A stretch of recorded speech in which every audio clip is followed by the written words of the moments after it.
Hey guys, welcome back to the Wild Courage podcast.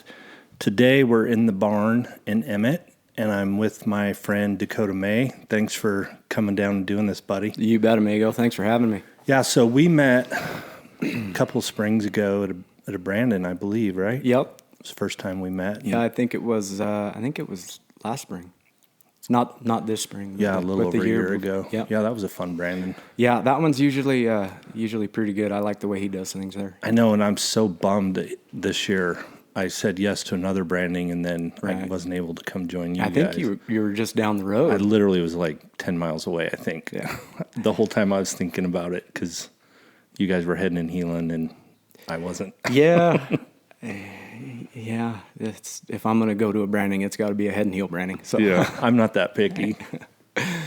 Yeah, so that one's good. That's a big pen, and he just kind of turns you loose, and he invites good guys too. So you don't really got to worry about who you're roping with or which end or anything like that. It's just bring them. So. Yeah, that was super fun, and that's kind of where we got to know each other a little bit. And again, I've said this all the time, but one of my favorite things about doing this is really sitting down and getting to hear and know somebody's story. And we just kind of met that one time, and we've seen each other in Elko and around a little bit. But I'm excited to hear your story, and I don't know much about you or your story, and I've kind of on purpose not asked because we have some mutual friends. Right. Well, I kind of try and keep it that way. I've kind of been a private person my whole life, and kind of try and fly under the radar, and it's easier to stay out of trouble that way. Yeah. Well, for those of you that don't know Dakota, he's an incredible rawhide braider and really getting some recognition in that area that I know is hard for you and you shrink back from, because I was in Elko when you won the braiding contest at the poetry gathering this year. That was pretty cool. We were all pretty pumped for you, but I think you'd rather not get any accolades, it seems like. Yeah, it was a little uncomfortable for me getting all the attention. I just as soon hang out in the back corner where nobody can see me, and that was actually Holly's idea. I wasn't going to do something like that. It's not really like me to step out of my comfort zone, and like I said, I kind of like to fly under the radar, and the less recognition the better. But she encouraged me to do it. She's like, "You should do it. I think you could do good," and she's like, "I'll pay your entry fee." So I was like, It's hard to say no. All right, I guess. And she had a smile on her face the whole weekend. She's like, "I tried telling you." And I was like, "Yeah, no, you're right, sweetheart." Were you surprised when they announced the winner? It was funny. I was laying in bed, and it was like 5 o'clock in the morning, and my phone started buzzing. I said, "What in the heck? It's 5 in the morning. Who in the heck's texted me?" Because I didn't know, because the night before, everybody was supposed to meet down there, and I didn't hear from John or anybody. I didn't know. We rolled into town late that night anyways, and but that next morning I'm laying in bed, and my phone started going off, and it's like, everybody's like, "Oh, good job. Congratulations." I'm like, "For what?" And they're like, "Oh, you won the rain contest." And I was like, "Oh." But going into it, I wasn't sure how it was structured, like if we were going to get paid or, how the whole deal worked. And I was like, well, I don't want to spend 2 weeks building a pair of reins and, not get anything for it. And so I just built a pair of reins. I think I built them in 6 or 7 days. I didn't do anything crazy. I just kind of build them how I build my working reins. And I guess the judges liked them. I was giving Brett a hard time because I was like, "Hey, I don't know who paid you, but it wasn't me." Yeah. Yeah. And he's like, "Well, it would have been nice if somebody would at least bought me a steak dinner." Next time. Yeah. Yeah. But that deal ended up turning out to be pretty good. So that was neat to do so well in that. And, the guys who entered it and stuff, I wouldn't ever have put myself on the same level as them guys, and I guess I just did a few things right. But I guess that's one of my problems that I've always had, is I've kind of had a low opinion of myself and the things that I do. I've never thought much of myself, but working on that and trying to have a little more confidence and just believing in yourself kind of goes a long ways. And even if it's baby steps, it makes a difference. Yeah, for sure. I know most guys that have been on some of the same journey that you and I have been on that we'll get into later, but struggle with that. I just thought it was cool because I find you to be extremely humble. And so when I saw that you'd won, I was like, just right. And especially cool with like the guys that also had reins in that competition, or Sure. guys that you've probably looked up to, and to kind of be like, wow, I just won this thing. That's pretty Yeah. surreal, I would imagine. Shaking hands with guys who are, legends, in the rawhide world and stuff was pretty cool. And they'd come up and introduce themselves to me, and I'm kind of bashful and quiet. It's usually because every time I'm worried about opening my mouth and sounding stupid, so it's easier for me just to not say anything. Yeah, I hear you. But the people who approached me was really it was really neat. So, where are you from? Are you from Nevada? Yep, I was born and raised in Gardnerville, Nevada. So, Just outside of Reno? yeah, about an hour south of Reno, right at the base of the Sierras. Oh, nice. What did your folks do? Dad worked construction. He rodeoed in high school and in college, and he had some injuries and stuff, and ended up not really pursuing that. But he'd worked construction since he was in high school. He worked at a cabinet shop when he was a kid in high school, but construction's mostly what he did. And then Mom, she worked at a vet hospital for, I think, when she was pregnant with me, and then a little bit after. And then after that, she went to work for the same construction company my dad was working for, doing the books and stuff. Nice. So, do you have any siblings? I have a half sister. She's 8 years older than I am. Oh, okay. So before your mom and dad got married? Yeah, same mom, different dads. Did you grow up with her at all, or? Yeah, she was around quite a bit. I know she lived with my grandmother in Reno for a little bit, and then she came back and graduated high school there in Douglas County, down in Gardnerville. Did you live there your whole life in the same town? Yeah, same property. So Oh, wow. That place that I grew up on, the story that I got was my grandparents came from Montana, and they're actually not my blood grandparents on my dad's side. So they homesteaded there, I think, like in the 40s after Grandpa got out of the service. And that valley's really interesting because it's right at the base of the Sierras, and there's pasture all along the base. Well, that would be the west side of the valley. The east side of the valley is where we live. It's all sagebrush. And they used to run a bunch of sheep out there and stuff. But Grandpa, he homesteaded, I think, like 200 acres there in the 40s. They built that house. And that's, by the time I was born, it was down to 40 acres. And we lived on that property till I was, well, I think the last time I lived there, when I left for good, I was 22. So wow. From the time I was born till about 22. But yeah, it was 40 acres, sagebrush, not a whole lot. I actually grew up racing motorcycles. Oh, really? Yeah. That was what you're into? Kinda. I think my dad was into it more than I was. He bought me my first bike when I was 7, and did that till I was about 17. But we were pretty serious about it. You know, when Dad was in high school and college, he was traveling rodeoing a bunch, and that kind of carried over to my racing. We took it pretty serious. We traveled all over the country, all over California, Washington, really? Texas, Like Oklahoma. what kind of, like motocross? Yep. Oh, wow, where you do the big jumps and all that? Yep. Yeah, we did that. Yeah, like I said, from the time I was about 7 till 17. When I was about 14, I got some support. I got on a team, and we had some support from American Honda, and we would get some free bikes and parts allowance and tires and stuff. Oh, wow, We you were- had a sponsored ride, huh? Yeah, we were going pretty good. There's actually a lot of the guys that I used to race with are still pro and still going. You know, some of the guys that I was competitive with, which is pretty neat. Shoot, I still every Saturday or every weekend that there's a race on, I'm still watching. I didn't follow it for probably I don't know, 6 or 7 years. When I was really, cowboying all the time, gone, you're at a camp job or wherever you're working, you don't have access to TV and stuff. Smartphones, 10 years ago weren't what they are now, where you could download an app and watch on your phone. Even then, you don't have Wi-Fi at the ranches, so. So looking back at it, that was something your dad was more into. I mean, you obviously loved it at the time, right? Parts of it.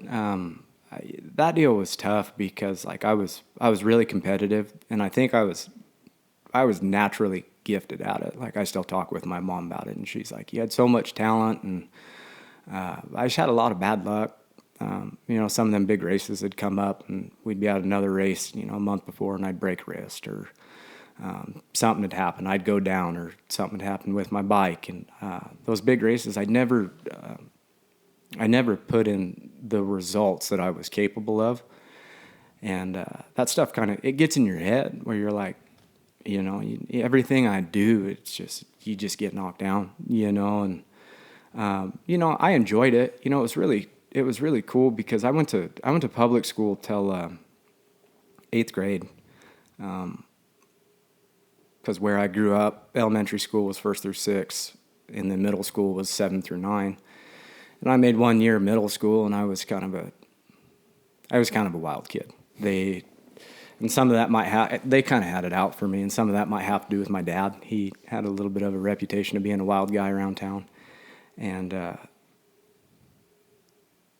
going to school, I was kind of a troublemaker. Not for anything bad. I was just a shithead, I had lots of energy. Yeah, just wild, but, where I grew up, we were never inside. You might as well put me in a prison cell if you're going to try and put me in a schoolroom for, however many hours a day. It didn't work.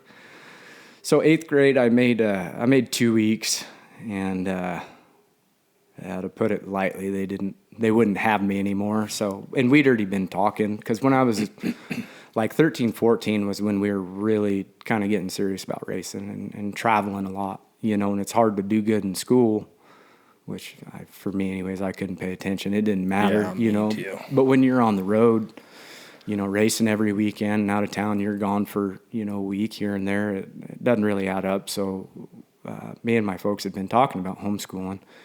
And, I made about 2 weeks at 8th grade, and ended up getting homeschooled, which gave me even more freedom, which was good. But a lot of that, it taught me self-discipline at an early age, because mom and dad, they both worked full time. So you're home by yourself a lot. Yeah, so I had to do that schoolwork myself, but I found for me where, you'd spend a week busting your butt doing it, you kind of get ahead, and then you don't touch it for 2 weeks, But, being homeschooled and on the road like that, you see so much stuff, and it kind of turns you even more of a wild man, and racing motorcycle, it's like you got to be a little out of your mind doing that anyways. Well, yeah, and probably the guys you look up to, it's kind of like rodeo was for me. It's like the guys at the top are usually the wildest. Yeah. So it's like that's kind of the role model, right? Yeah.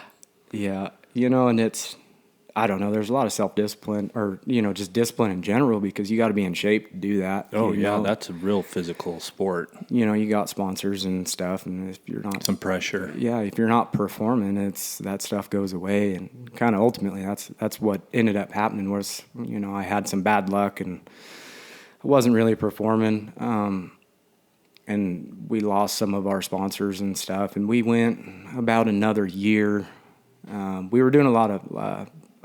the arena cross races, which was indoor stuff. Dad was trying to set me up to race supercross, which is, in the stadiums and stuff. Mm-hmm. And so we were doing a lot of arena cross stuff. And, man, that year I kicked everybody's ass, going to all the qualifiers, because they called it the U.S. Open. It was in Las Vegas. It was kind of like the finale deal. And that deal, we went down there and was leading the whole race, and second to last corner, just tipped her over, just washed the front and fell over. And I remember going back to our motorhome, and I told my dad, I says, I can't keep doing this. It's like you're there every time, you got what it takes, and it's like God just keeps just knocking you down, I mean, whatever it is, it's like, for whatever reason, like no matter how bad I want this, I can't get there. And I feel like my life's supposed to go in another direction. And I don't know what that is, but I can't keep doing this because it's killing me to show up to these deals. And you're just sitting there waiting. You're like, okay, well, what's going to happen this time? I know something's going to happen. You know, it's not going to go good for me. So after that, we kind of took it easy. I didn't race anymore after that, but I still rode quite a bit, you know. Just for fun? Yeah, because there was no pressure, you know. It's what I'd done for so long. You know, all the muscles I developed, you know, mentally, physically, that's what I knew. Because I'd done it for so long and so much that, you know, I still rode quite a bit, and that was a blast. I'd love, you know, going to tracks and just riding like on practice days and stuff. You go rip a bunch of laps and you know, no pressure at, you know, what place you get, you know, putting a number on it, you know, where you finish and stuff. So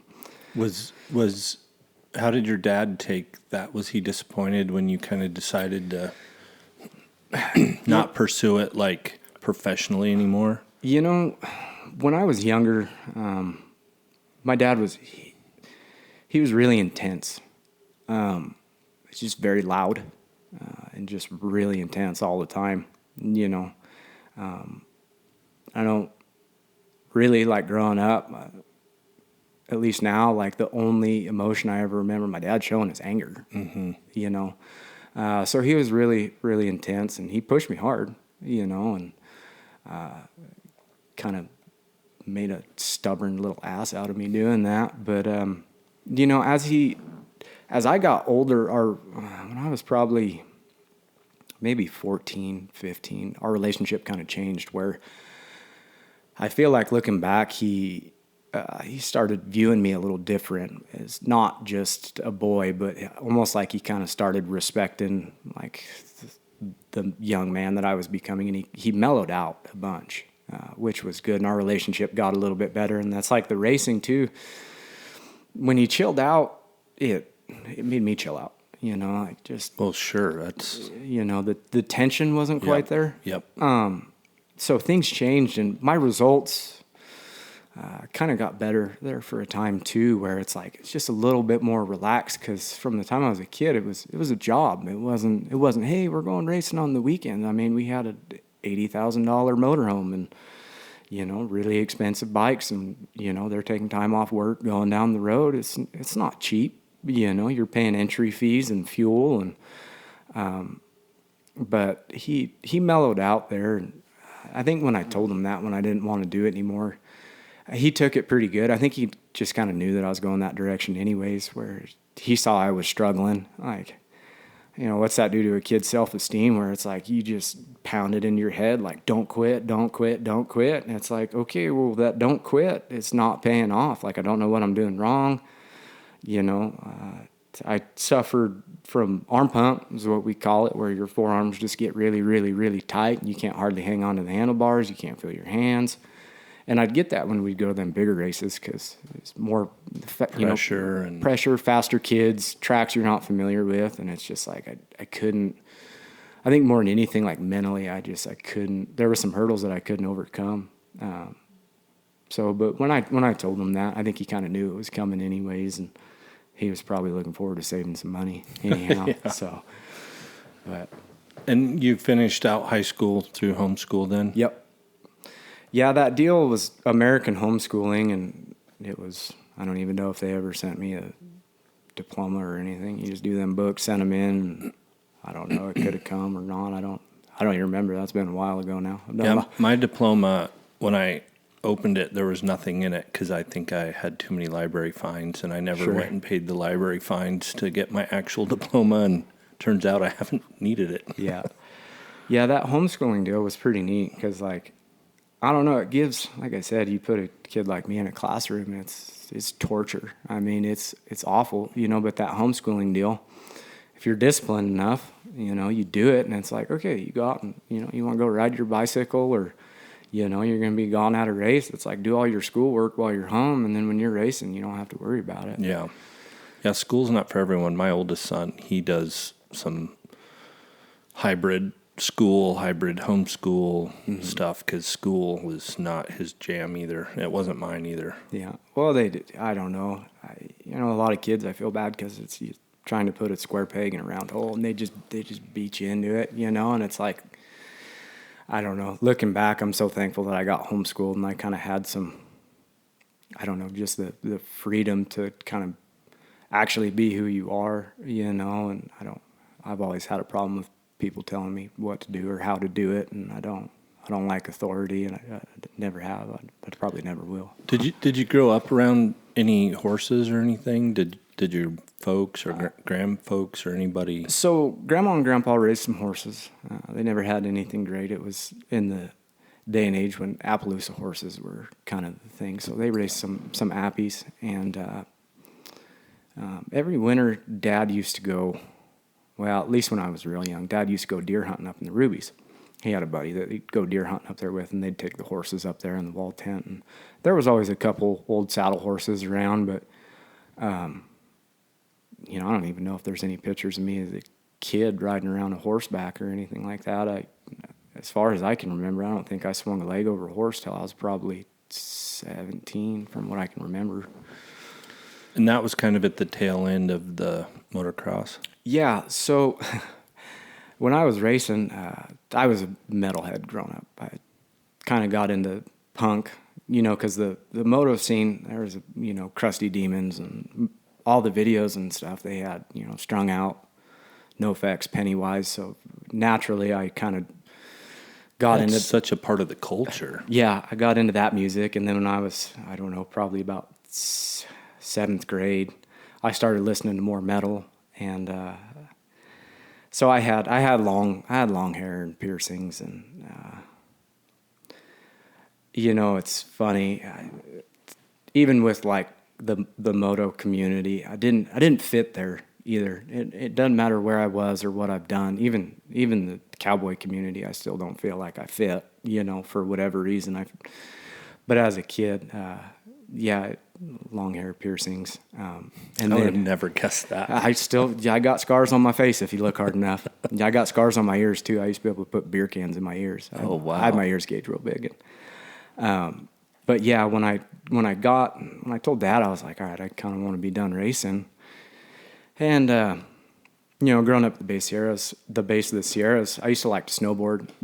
There's Kirkwood, Heavenly, there's ski resorts all right there within, 20, 30-minute drive. So when I quit racing, I was still snowboarding. I used to skateboard in middle school and stuff. But when I got done racing, I cut all my hair off, took all my piercings out, and I was like, okay, well, kind of over this. I don't know. Who am I? Yeah, I don't know what I want to do now. I want to do something different. One day, I don't even know where the idea came from, where it was like, Dad was a cowboy. Maybe I should try and be a cowboy. And I don't know if that was a blessing or a curse to make that decision, but here we are. So, what was your first thing you like when you were kind of? It sounds to me like there's a transition, right, from that life to like, what's my identity now? Yeah. Because when you're that steeped in a community with like that music, and your identity as a motorcycle guy, and everything that came with it, even though you didn't feel like you fit in, you were kind of immersed in that culture. I would imagine, like for me, when I quit, like in high school, when sports were done, that was my whole identity. And I was like, I don't know what I'm going to do now. And kind of the same thing, growing up on ranches and stuff, I was like, oh, maybe I'll give this cowboy thing a try, because I needed somewhere to put that identity. Right. I didn't know who I was without the sports. So then I'm like, oh, maybe I'll ride bucking horses, and that'll kind of check some boxes, and I can figure out what that is all about. Right. Yeah, at that age, I mean, you're going through, I don't know, so many changes, becoming an adult and kind of, starting to learn how to navigate life. I feel like my parents gave me a lot of freedom growing up. That's one thing I learned from an early age is they allowed me to make my own decisions, but if you got in trouble, you had to deal with the consequences. You're allowed to do what you want, but you have to deal with the repercussions. So, at that age, you're going through growing pains and trying to figure out who you are. I was, it was interesting too because summertime we were gone racing all the time, and you're spending more time around your hometown. And like I said, racing was a job to me, and I kind of wanted to be a kid. So you start, hanging out with some kids around your hometown and kind of exploring different things. I had some buddies who raced, or at least rode, and that just worked on, some small ranches around there. There was no big outfits, but kind of, hanging out with them and, just kind of being curious about things and talking to my dad. And, at that point too, I'd kind of started spending more time with my dad working. He was always doing stuff. I'll give it to him. He's a handy bugger. There ain't nothing that he can't do, whether it's mechanicing. He's no mechanic, but he can fix anything. He's a good welder, operator. I mean, but I remember I helped him.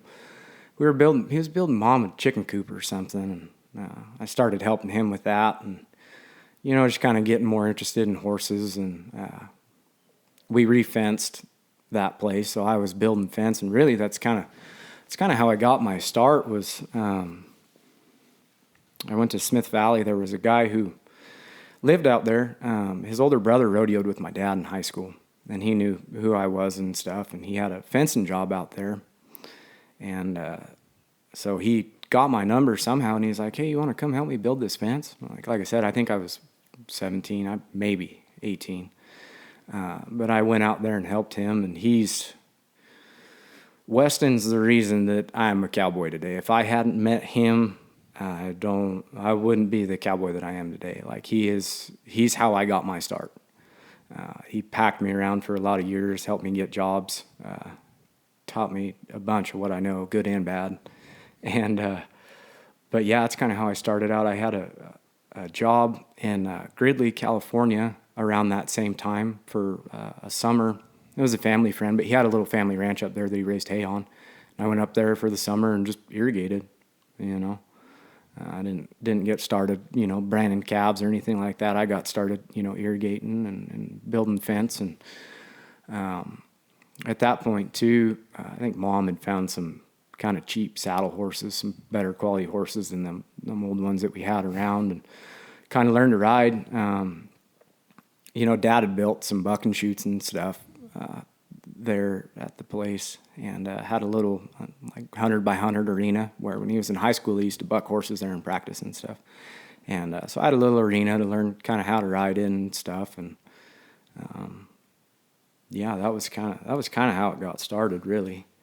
So what was not to jump all the way back into the racing community, but what was your relationship with drinking or drugs or anything? Was that stuff happening in that culture then? No, I had some friends when I don't think I took my first sip of alcohol till I was probably maybe 13 or 14, and it was we were at a family barbecue, and we went to the gas station with this kid's mom, and we grabbed, I think they were like Sparks or something, yeah. But she didn't know, his mom didn't know, and parents found out, and they were all bent out of shape about it. But no, not really.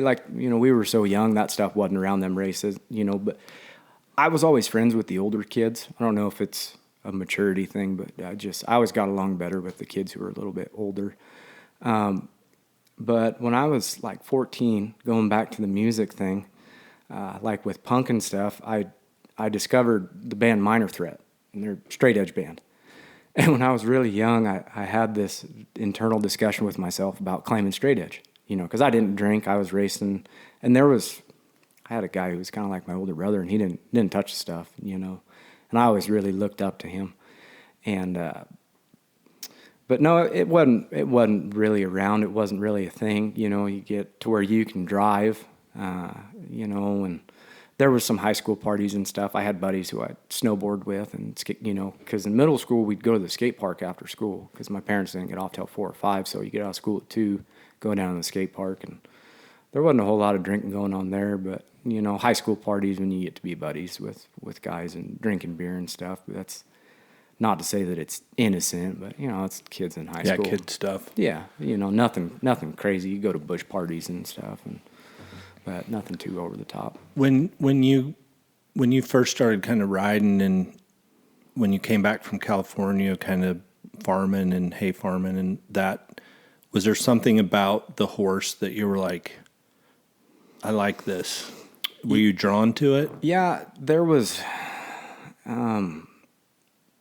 Kind of really how it got started was I was trying to, I don't know, growing up in Nevada, like, I don't know, buckaroo culture, even if you're not, cowboying all the time, it's easy to stumble into. It's all around you. People that dad high school rodeoed with, and, you got the internet at your fingertips. I hate to be one of those guys who really found out about buckaroo culture through the internet, but that's kind of the way that it was, and, researching stuff and just being fascinated with it, like it, craving it more than anything, like this is so neat. It's so, I think it's probably because it was the total opposite of what I had grown up with. Like you said, you're looking for a change, a new identity, and it's still, there was so much, not to sound like a broken record with everybody, but there's a lot of freedom to it, and it was appealing. It kind of sucks you in, and not that I was born into it, but, Dad rodeoed with a lot of people who, Elko, Winnemucca. So, you start asking about this person or that. And it just kind of sucked me in. So. Where did you go on your first, like, ranch job? Where you were, like, cowboying for wages? I went to Yerington, Nevada. I think I was 18 years old. Didn't know shit.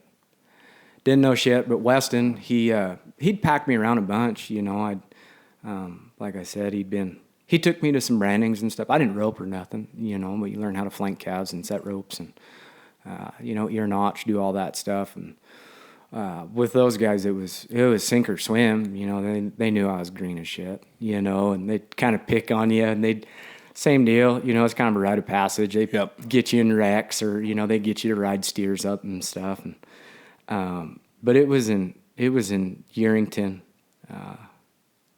And that deal was the family. They had a little feedlot deal, and then they had some ground kind of all over the place. Their operation was actually pretty cool. I've actually been to Yerington because my wife's dad's family. Mm-hmm. Ranch there. Mm. My wife's maiden name is Fallon. Her great grandpa founded Fallon, Nevada. Right. And then they moved to Yerington, and I don't know. Her grandpa sold the ranch to Hilton's, mm-hmm. and then Hilton hotels. Right. And then somebody else bought it, and they ended up trading. I think Hilton gave the land to the state. Right. And they leased the land for the state needed the water rights because the river runs right through the. It was probably the Flying M. It was. Yeah. That's my wife's family's homestead and place. Yeah. And I've been down there and been to the barns and the houses. And we went and camped down south of that ranch on where her great-grandparents homesteaded. There's cabins still there, an old 2-story cabin right on the creek. So it's kind of small world because I don't know. Yeah. No, not that many people know where Yerington is or Flying M. Yeah. So Weston's dad spent a bunch of time on that ranch, like when it was still kind of in its glory, because I think at one point that was like a 1 million acre ranch. It was big, and that's actually the first place that I ever roped and branded calves was at the Flying M. No way. Yeah. What a small world. Yeah, I think it was at the 9 Mile camp was where the first place that I had the worst rope burn on my hand, but I just bit my lip and toughed it out, and at one point I was like, gosh dang, my hand hurts so bad, I want to just get off and flank calves, and they're like, nope. Yep. You keep roping, buddy. Not till I say switch. Yeah. You just keep going. So, did you like riding bucking horses? Yeah, so when I got into the horses and stuff, where I grew up, it was really cliquey. It's who you know, who your family is. Trying to get an in there to learn how to cowboy is nearly impossible. So we ended up with some colts, and really I kind of got bored with them broke saddle horses, and I kind of had Dad show me a little bit how to start colts, and I just, all right, let's start climbing on. And at the time, because I wasn't too far removed from racing, so I was in really good shape. And I think, Dad rode bucking horses, and I was like, the first one I climbed on, I think I was 17, because I think my dad had to sign for me. I don't know if I was 18 yet. I might have been. Oh, like the first bucking horse. Or that you entered a rodeo. Yeah. In the stock saddle bronc riding or the bronc riding? Yeah, no, just ranch broncs. And I think I might have been 18.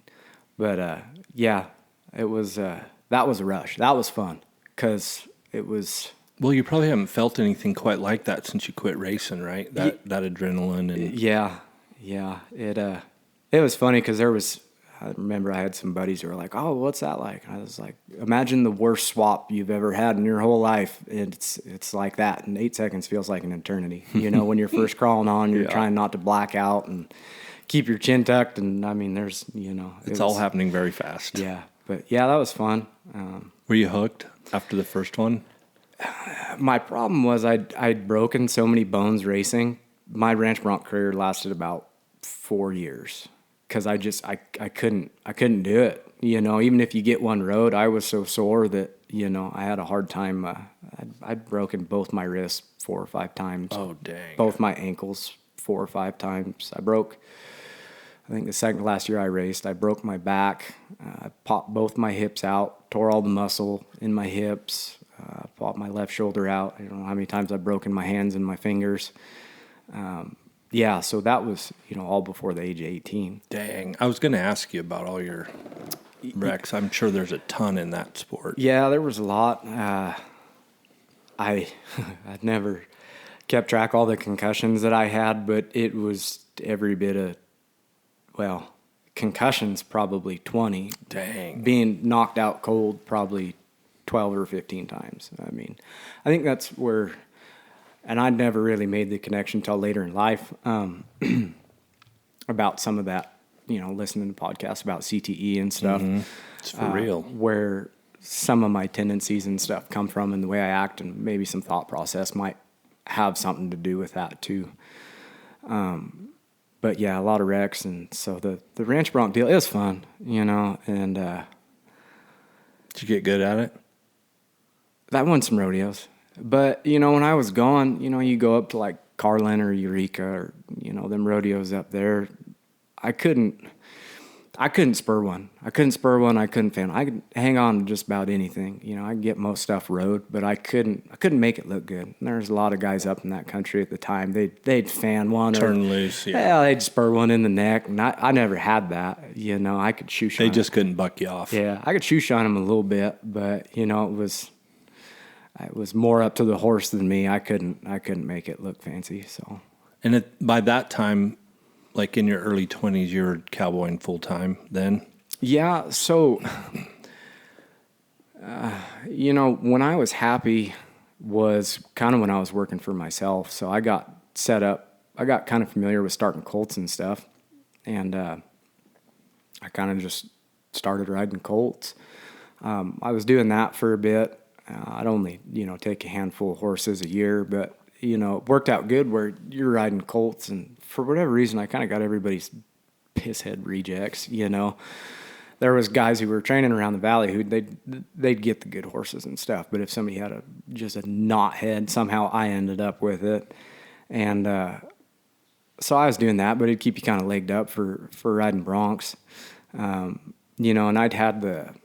I was doing leather work too. I'd go day work, here and there, but, I was doing leather work at the time because Weston had introduced me to Spider, and I think I met Spider when I was 18. And so I got to spending some time with him and really getting into leather work. Actually, Spider Teller. From Arizona? No, he's from, Hawaii, but he lived down there in Gardnerville, so he's built saddles for years. Okay.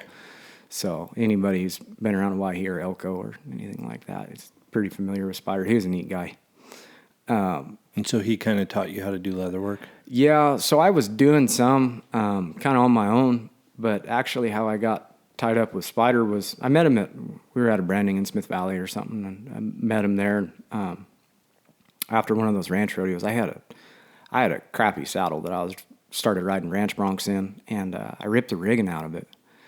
And Spyder was there, and I talked to him, and I says, hey, could you fix this? He says, yeah, bring it by the house. And so anyways, that's kind of how I got tied up with him, and I started spending some time over there. And actually, I couldn't afford to buy a saddle from him, and I was like, well, I really, I'm trying to, really get into cowboying and stuff. And he's like, well, you do leather work good enough. He's like, why don't you, buy all the materials and stuff? And he says, I'll help you build one. Sweet. So yeah, I built that first saddle with Spyder when I was 18. Granted, he did most of it, but I did the tooling on it and stuff because I was putting a lot of time into trying to get better at it and stuff. But yeah, I still have that saddle. I actually traded it to my mom. She was wanting a new one, and I was like, well, help me make payments on this new one, and I'll trade you this one. Perfect. I was one of them Stayed in the family. beer drinking proposals, where you're just like, yeah, this sounds like a great idea. She wasn't too sure about it. But yeah, I still got that saddle. That's cool. Yeah, so. And that kind of got you really into the leather work then? Yeah, but like I said, for a long time, I really didn't do the full-time stuff. I was making good money, working for myself, doing leather work. I was building a pile of chinks at the time. I mean, I was selling them for $300, and man, they were going all over the place, and starting colts and just day working. And do you think that ties into what you said earlier, like not really like feeling like you fit in anywhere? Yeah, I don't know. You enjoyed the solitude of kind of doing your own thing and picking your spots where you'd go day work. And yeah, and it didn't take long for me to realize in the cowboy world that there was conflicting personality traits, and getting around some guys. And there's a lot of that reason was, going to them ranch rodeos and stuff. You get around them guys who were around Elko County at the time, and it's like, these aren't guys that I want to be around. They might be good cowboys and stuff, but just people I didn't get along with. And I knew better than to put myself in those situations, because it usually doesn't end up good. And you don't want to hire on and be there for 2 weeks and be like, well, I don't get along with this guy. This guy's a dickhead. I'm out of here. You don't want to do that. So,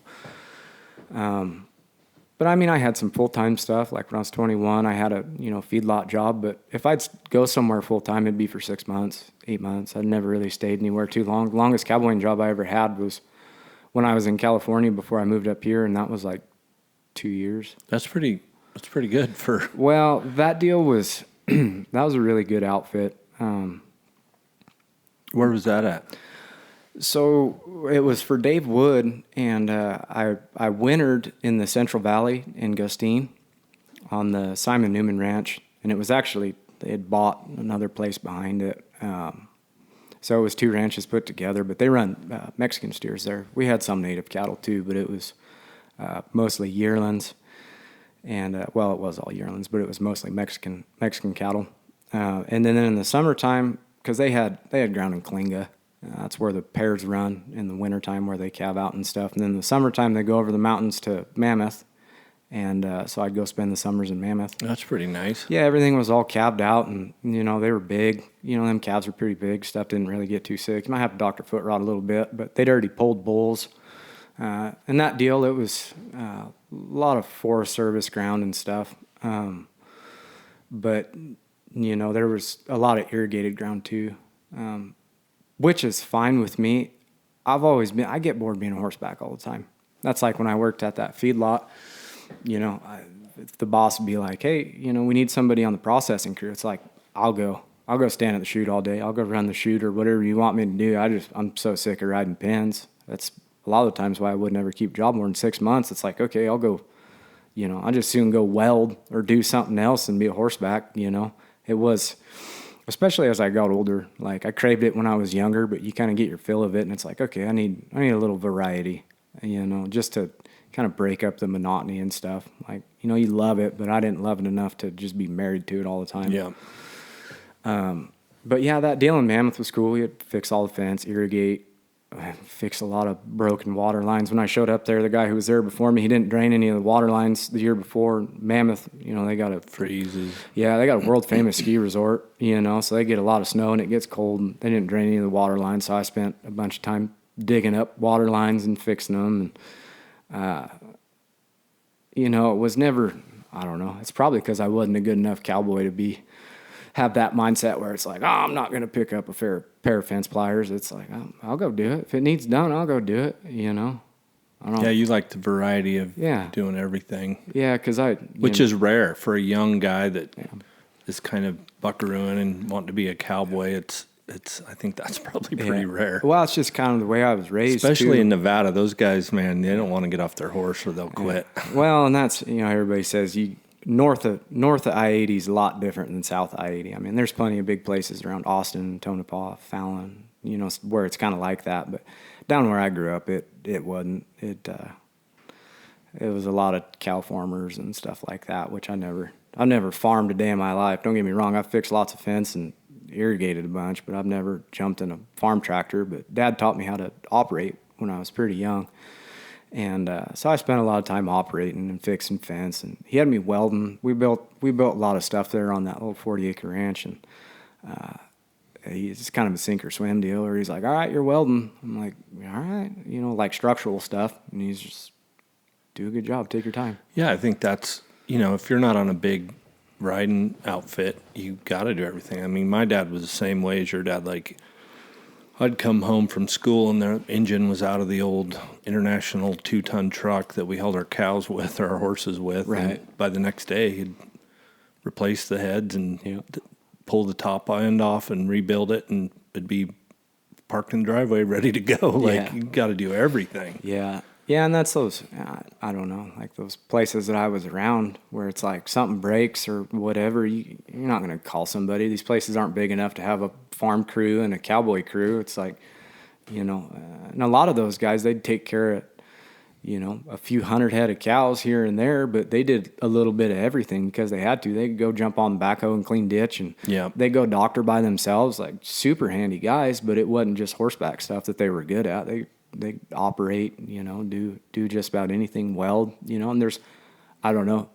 I think the reason it was appealing to me is because there's more money in it, where it's like, okay, you go cowboy for your peace of mind and sanity, and because it makes you happy, but it's like, okay, you got to make money, go do something that actually makes you money.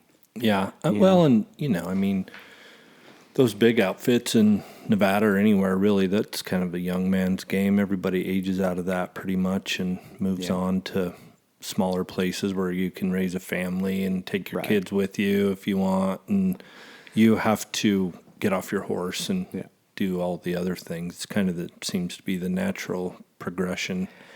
Yeah, you know, and like I said, I craved that stuff. Like, I wanted that. I wanted to go to Elko. I wanted to go to those big outfits. But when I was riding ranch broncs, and some of the guys who were up in that country, it kind of deterred me a little bit, because it's like, I don't really mesh with these guys. Like, there was a handful of them that I was buddies with that I got along with and stuff, but I'd always kind of, you know, I'd go with my dad because he'd kind of keep me straight. He wouldn't be back there behind the buck and shoots drinking. You know, if Dad was there, he's pretty serious about it. Like, show up, stretch, ride, get your check if you got one, and you're gone. You know, no staying around, hanging out and stuff. And did your dad drink when you were growing up? Nope. Really? No. Dad's he's never been a drinker, ever. He likes other things. Well, used to like other things, but he never drank. He might have, you know, go to a Christmas party and have a beer, but I'd never seen my dad drunk, ever. Really? In my whole life. Nope. He never drank.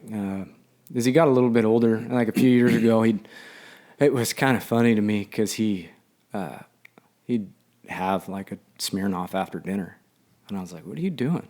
I don't know. I'm getting old, you know. It's just kind of settling down a little bit. But no, same with my mom. At least never. Not that I ever remember. Neither of them were never any alcohol in the house. Are they still married? No. How old were you when they got divorced? 30. Well, how old are you now? 31. Oh, so this is all recent. Yeah, there's some stuff I'll talk about, but he got remarried and he got a 1-year-old kid on the ground. So there's some stuff that I'm not going to air out there. Oh, sure. Just out of respect, but yeah. but yeah. So but yeah, neither of them ever been drinkers. Like I said, growing up, there was never alcohol in the house. They had a liquor cabinet, you know, that had some stuff in there, and you think you're slick getting in there when you're a kid, but when you put water in the vodka bottle, they know. Even if they don't drink, they know. So, When did I know you don't drink now, right? right, yeah, I haven't drank for 4 years. 4 years on 4th of July. Congrats, man. Yeah, It's a big deal. feels good. When did you start drinking outside of just hanging out with the boys?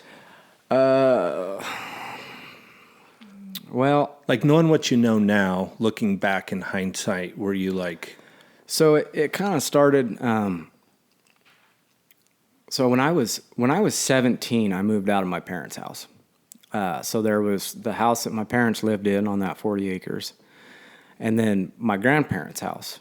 And there was some people who were renting it, and they got shit canned. And I was like, well, I feel like I'm old enough to kind of live on my own. And I had my best friend at the time. He was like 3 years older than me, and he might have been 4 years older than me because he was old enough to buy beer. But we moved into that house, and I think that's when aside from the high school stuff, going to a party, having, a beer or two or whatever, but that's when it started because he was old enough to buy beer. There was always beer in the house. Like, that's when it became something of a habit. And that deal too, he had a degenerative back disease. So always had pain pills. Always. pain pills are fun? Yes. Fantastic. Cause I never liked smoking pot when I was a kid. It's like, this is dumb. I don't want to just sit here, I just as soon get tuned up and go do something, Yeah. Or be kind of wild, go do something stupid that might get me in trouble, Well, in all your surgeries and broken bones, I mean, you were exposed to pain medication Yeah. from an early age, I would imagine. It's funny, and I don't know when that switch happened. Cause like I said, when I was younger, I wouldn't take them.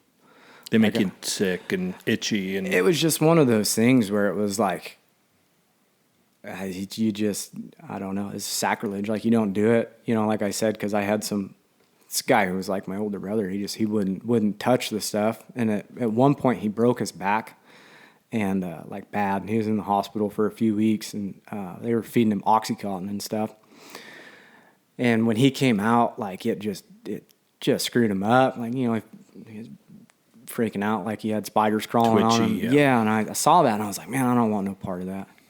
But now the older you get, where it's like, oh, it's a little bit here, it's a little bit there, there's beer around. It's like, oh, if I'm going to have a beer, I want to snort a pain pill, kind of chill out a little bit. And, but yeah, it was probably around 18 was when that started, just because it was kind of around. I know. Well, you had access because your roommate. Yeah. Probably could back then. I think it's different now, but back then, I mean, they could just go get his prescription filled whenever. Yep. Yeah, and he would too. And it's like, I didn't like eating them. I like crushing them up and snorting them. That was a little bit better. Something about that drip in the back of your throat. Yeah. As much as I hate to say it, I kind of enjoyed that. Yeah. But yeah, that's probably about the time that started. Was about 17, 18. And living on your own, your parents aren't around. You have the freedom, you got a vehicle, you can come and go as you want. I was going out of town, working and stuff. I'd go over to Smith Valley for 2 weeks, come back, I kind of liked, bouncing around where, like I said, being kind of a private person where, people don't know everything that you got going on. It's easy to stay on the move. Yeah, stay on the run, man. Yeah. When you were living with your roommate on the family place, when you would leave for 2 weeks to go do a job or something, would you take some pain pills with you? No. That was just kind of recreational. Yeah. Yeah, but you go and you get around them older guys and you're cowboying and stuff, and it's like there's always a cooler of beer around. Mm-hmm. And there was a place out there where being 18, 19, it was a little market, and they wouldn't card you. So Sure. that's why I like being out there. That's why I spend so much time out there and in those places and stuff. You go in them little markets and you're, 19, 20, 18. They don't card you. You go in there and buy a 30-pack of beer, and it's like, man, I'll spend all my time out here because I can buy the stuff. Nobody says anything. There ain't no cops around, so. Yeah, you're not going to get pinched for anything, Right. caught by your parents or. Yeah. So that kind of just carried on through your 20s. Like when you went to California and stuff, like, was it just like for me in my 20s, it was, I never drank by myself. Mm-hmm. You know what I mean? It was like, but I was rodeoing. So there was a rodeo twice a week when I was in Jackson, so we'd go out Wednesdays and on Saturdays. And so it was just kind of social. Right. Yeah. I don't know. At a point, like it's fun to go party and stuff, but I don't know. As I probably about 20, it's like, I didn't have to drink with everybody else because I didn't, granted, I usually ended up super drunk, but I didn't like getting super drunk. I just as soon, drink beer, get a buzz by myself and, go to bed, wake up, go to work, so it didn't have to be social for me. I just as soon drink by myself because, I've never been a super, super social person. So it wasn't a social thing for me. Yeah. You kind of seemed like there's this trajectory of like, you leaned into isolation more. I was more like, I need to be around people. I liked working on big crews where there's lots of guys and lots of action, lots happening. I didn't like isolation until later in my 20s when I started drinking by myself. Right. And then I chose isolation. Then I started taking jobs where I couldn't be found out, where I could drink every day, all day, and kind of hide, and the owners weren't around or no bosses or anything like that. And I really started enjoying that as I got older. Right. Yeah, like being by yourself I didn't get that way till I got probably in my like mid 20s. But like 2 or 3 guys around, that you get along with, like I always liked that, less people was always better for me. And, if you wanted to be social, it's like, all right, let's run to the bar or whatever. But, yeah, I just as soon drink by myself. But the problem for me was, I was pretty good for a long time about like, okay, you go tie one on, and it's like, all right, you kind of get your shit together for a couple of days. I could get healed up. Yeah, and it really didn't, like, my drinking didn't really become like habitual till I started taking full-time deals. When I started taking full-time cowboying jobs where it's like, and I'm not afraid to admit it, like, I don't like waking up early. I've never been one of those guys where it's like, I got to be up at 5 and out the driveway by 6. It's like, I just as soon sleep till 8 and then do whatever I want and work till dark. I think, and a lot of that comes from, like I said, not liking people telling me what to do. But I really noticed it like when I was 21 and I went to work at the feedlot.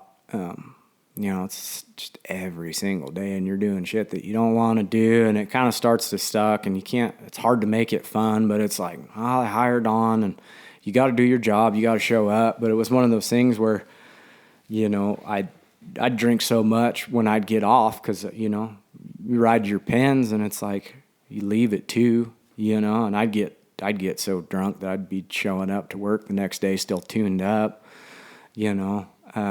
That's when I really started seeing it, because it was what it stemmed from for me was I didn't feel like I was really cowboying when I was working for myself and just day working. It was like, oh, I got to have a full-time job and I've been here this long and, I've been drawing wages and, doing it for this long for this place and I'm going to go here. And it was just, for whatever reason, I had it built up in my head that to be a real cowboy, you had to have a full-time gig. And looking back, it was so stupid because the happiest, like I made way more money and the happiest and like I was when I was working for myself, doing a little bit of everything, going here, going there, not being tied down, not being married to a place where it's like, yeah, I don't feel like doing that today. I'm not going to do it. It's like, yeah, you get paid, you got to do it. Well, especially feedlots, it's like you're around sick animals all the time. Yeah. And it's the monotony of it. God bless it. I have lots of friends that do well in feedlots. Yeah.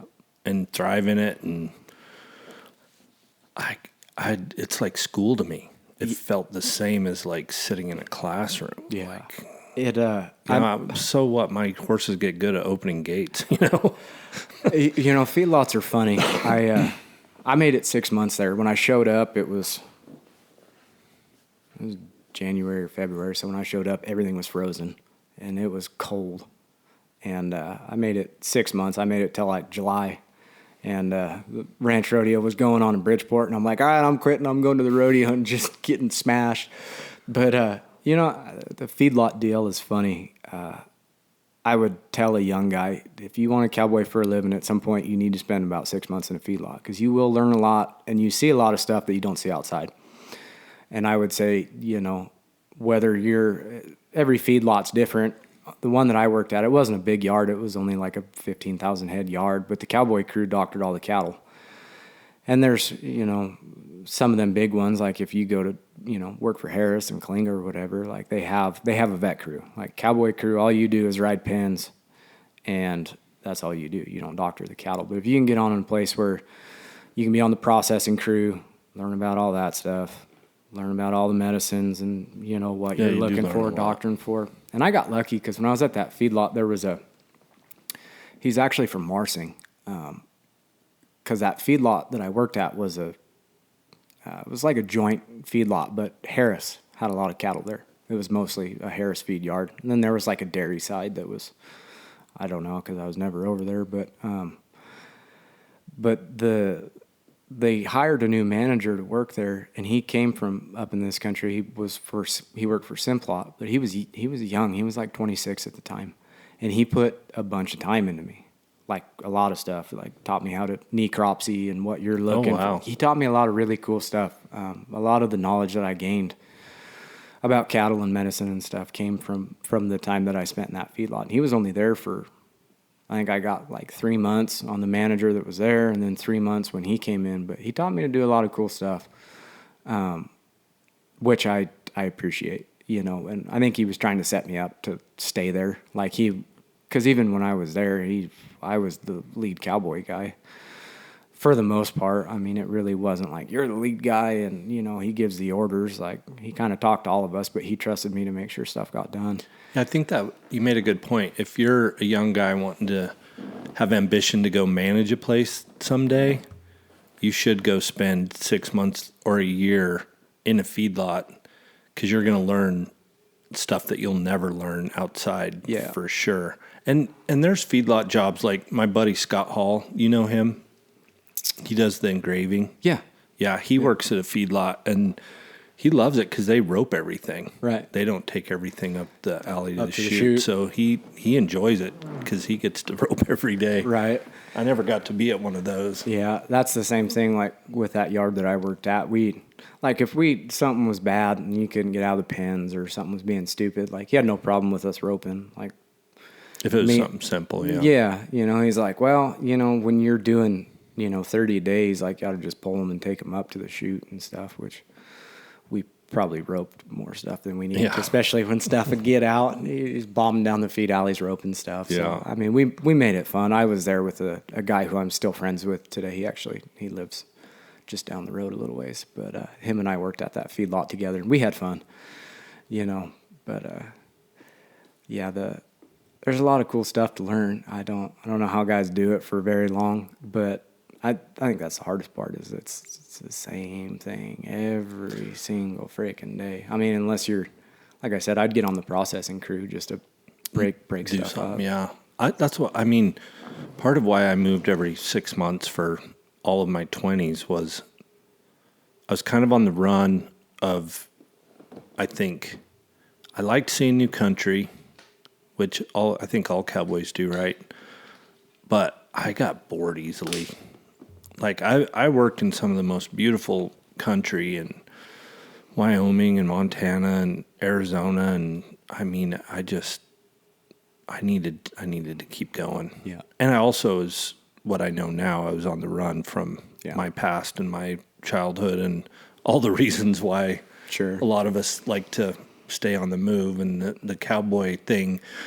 No boss is surprised when you're cowboying when you say, "Hey, I'm gonna roll up my bedroll and head out," right? Because everybody does it.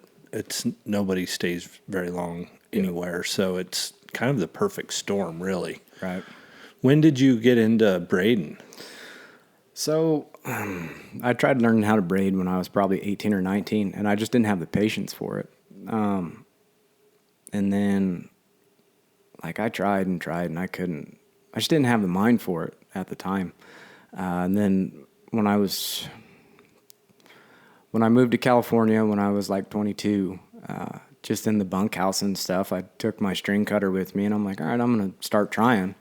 And I got to the point where I could, put a pair of reins or a quirt together, but it wasn't very good. But, I could do it with, the tools that you have. And, you got your little round table, your little dinner table in the corner of the bunkhouse, and you got your string cutter clamped to it and a splitter. And thankfully, when I was there, that's when I was on that Simon Newman Ranch in California. I was the only guy who lived in the bunkhouse.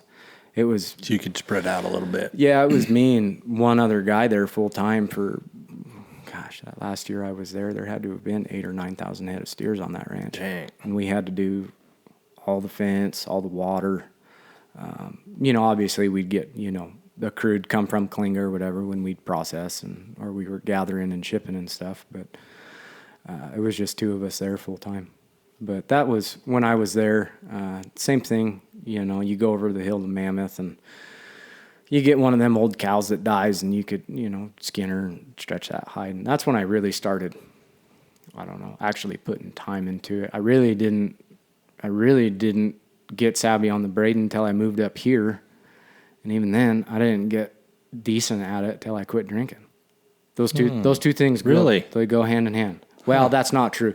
When I quit drinking, I got worse, and then it took me about a year, and then I got better because you drink. It takes a minute. You drink that heavy for that long, you gotta relearn how to live life. You gotta relearn how to do everything. When I still have some buttons in my tool, but where all my leather working tools are. And you could see where I'd started, and then as I was drinking and doing it, everything got looser and crooked. I still keep them. It's kind of like a symbolic reference to life. Like it started out decent for not knowing what I was doing. I was just looking at what's his name's book? Bruce Grant. Yeah. The books, yeah. And just trying some simple, braiding some knots and stuff. And then I never wasn't drinking back then, right? So it was like my Rawhide would set up and it was like, I have so many started projects, but that was my life, man, because it was like, I couldn't stay focused on anything long enough to see it through. Yeah. That's those couple of years that I was cowboying full time. I didn't touch any leather work because, living in a bunkhouse. That deal in Mammoth, the house was nice. It was 3-bedroom, 2-bath, double wide. Like it was killer living for the cowboy guy. Like it didn't get much better than that. But you don't have a shop set up, and it's like you can only be so good when you're not set up for it, But it goes quick too. Like I don't know, those 2-3 years, it took me a long time to, like, at least on like my leather carving and stuff, to get back to where I was when I had moved. Well, yeah, it's like anything. If you don't use it, you kind of lose it, right? Yeah. The Rawhide's that way too. But I think I haven't touched it for however long I've been working on the house, probably 3 months, but I think you put in enough hours and time where I'm fully confident I could pick it back up and not miss a beat. When you're this far along. Yeah. I meant more like when you're starting out. Yeah, if you don't absolutely. get the 10,000 hour rule or whatever. Yeah. And I think that's it. However many thousands of feet you got to braid or how many hours, and I never, that Rawhide stuff too, Spider used to braid a little bit, And but he'd kind of forgot everything by the time I started hanging out with him a bunch. And so everything that I learned, I learned on my own. Really? I was going to ask you who your mentor was. You didn't really have one? No, when I was when I still was living in Gardnerville, Biz Hansen lived right down the road. He was kind of my neighbor, and Biz'd been some places cowboying, and he spent some time, I believe he spent some time with Bill. And I'd go over there and ask him questions and stuff, and the only thing Busy ever taught me was how to start like a 4-string long knot. And he didn't even show me how to do it all the way. He's like, this is how I started. I'm like, oh, okay. Other than that, I mean, when I was in Bridgeport, because I was living in Mammoth, but I'd go to the Bridgeport and help them guys a bunch. And Jesus Alito worked there. And Jesus is a really neat guy. He had a lot of influence on me, too.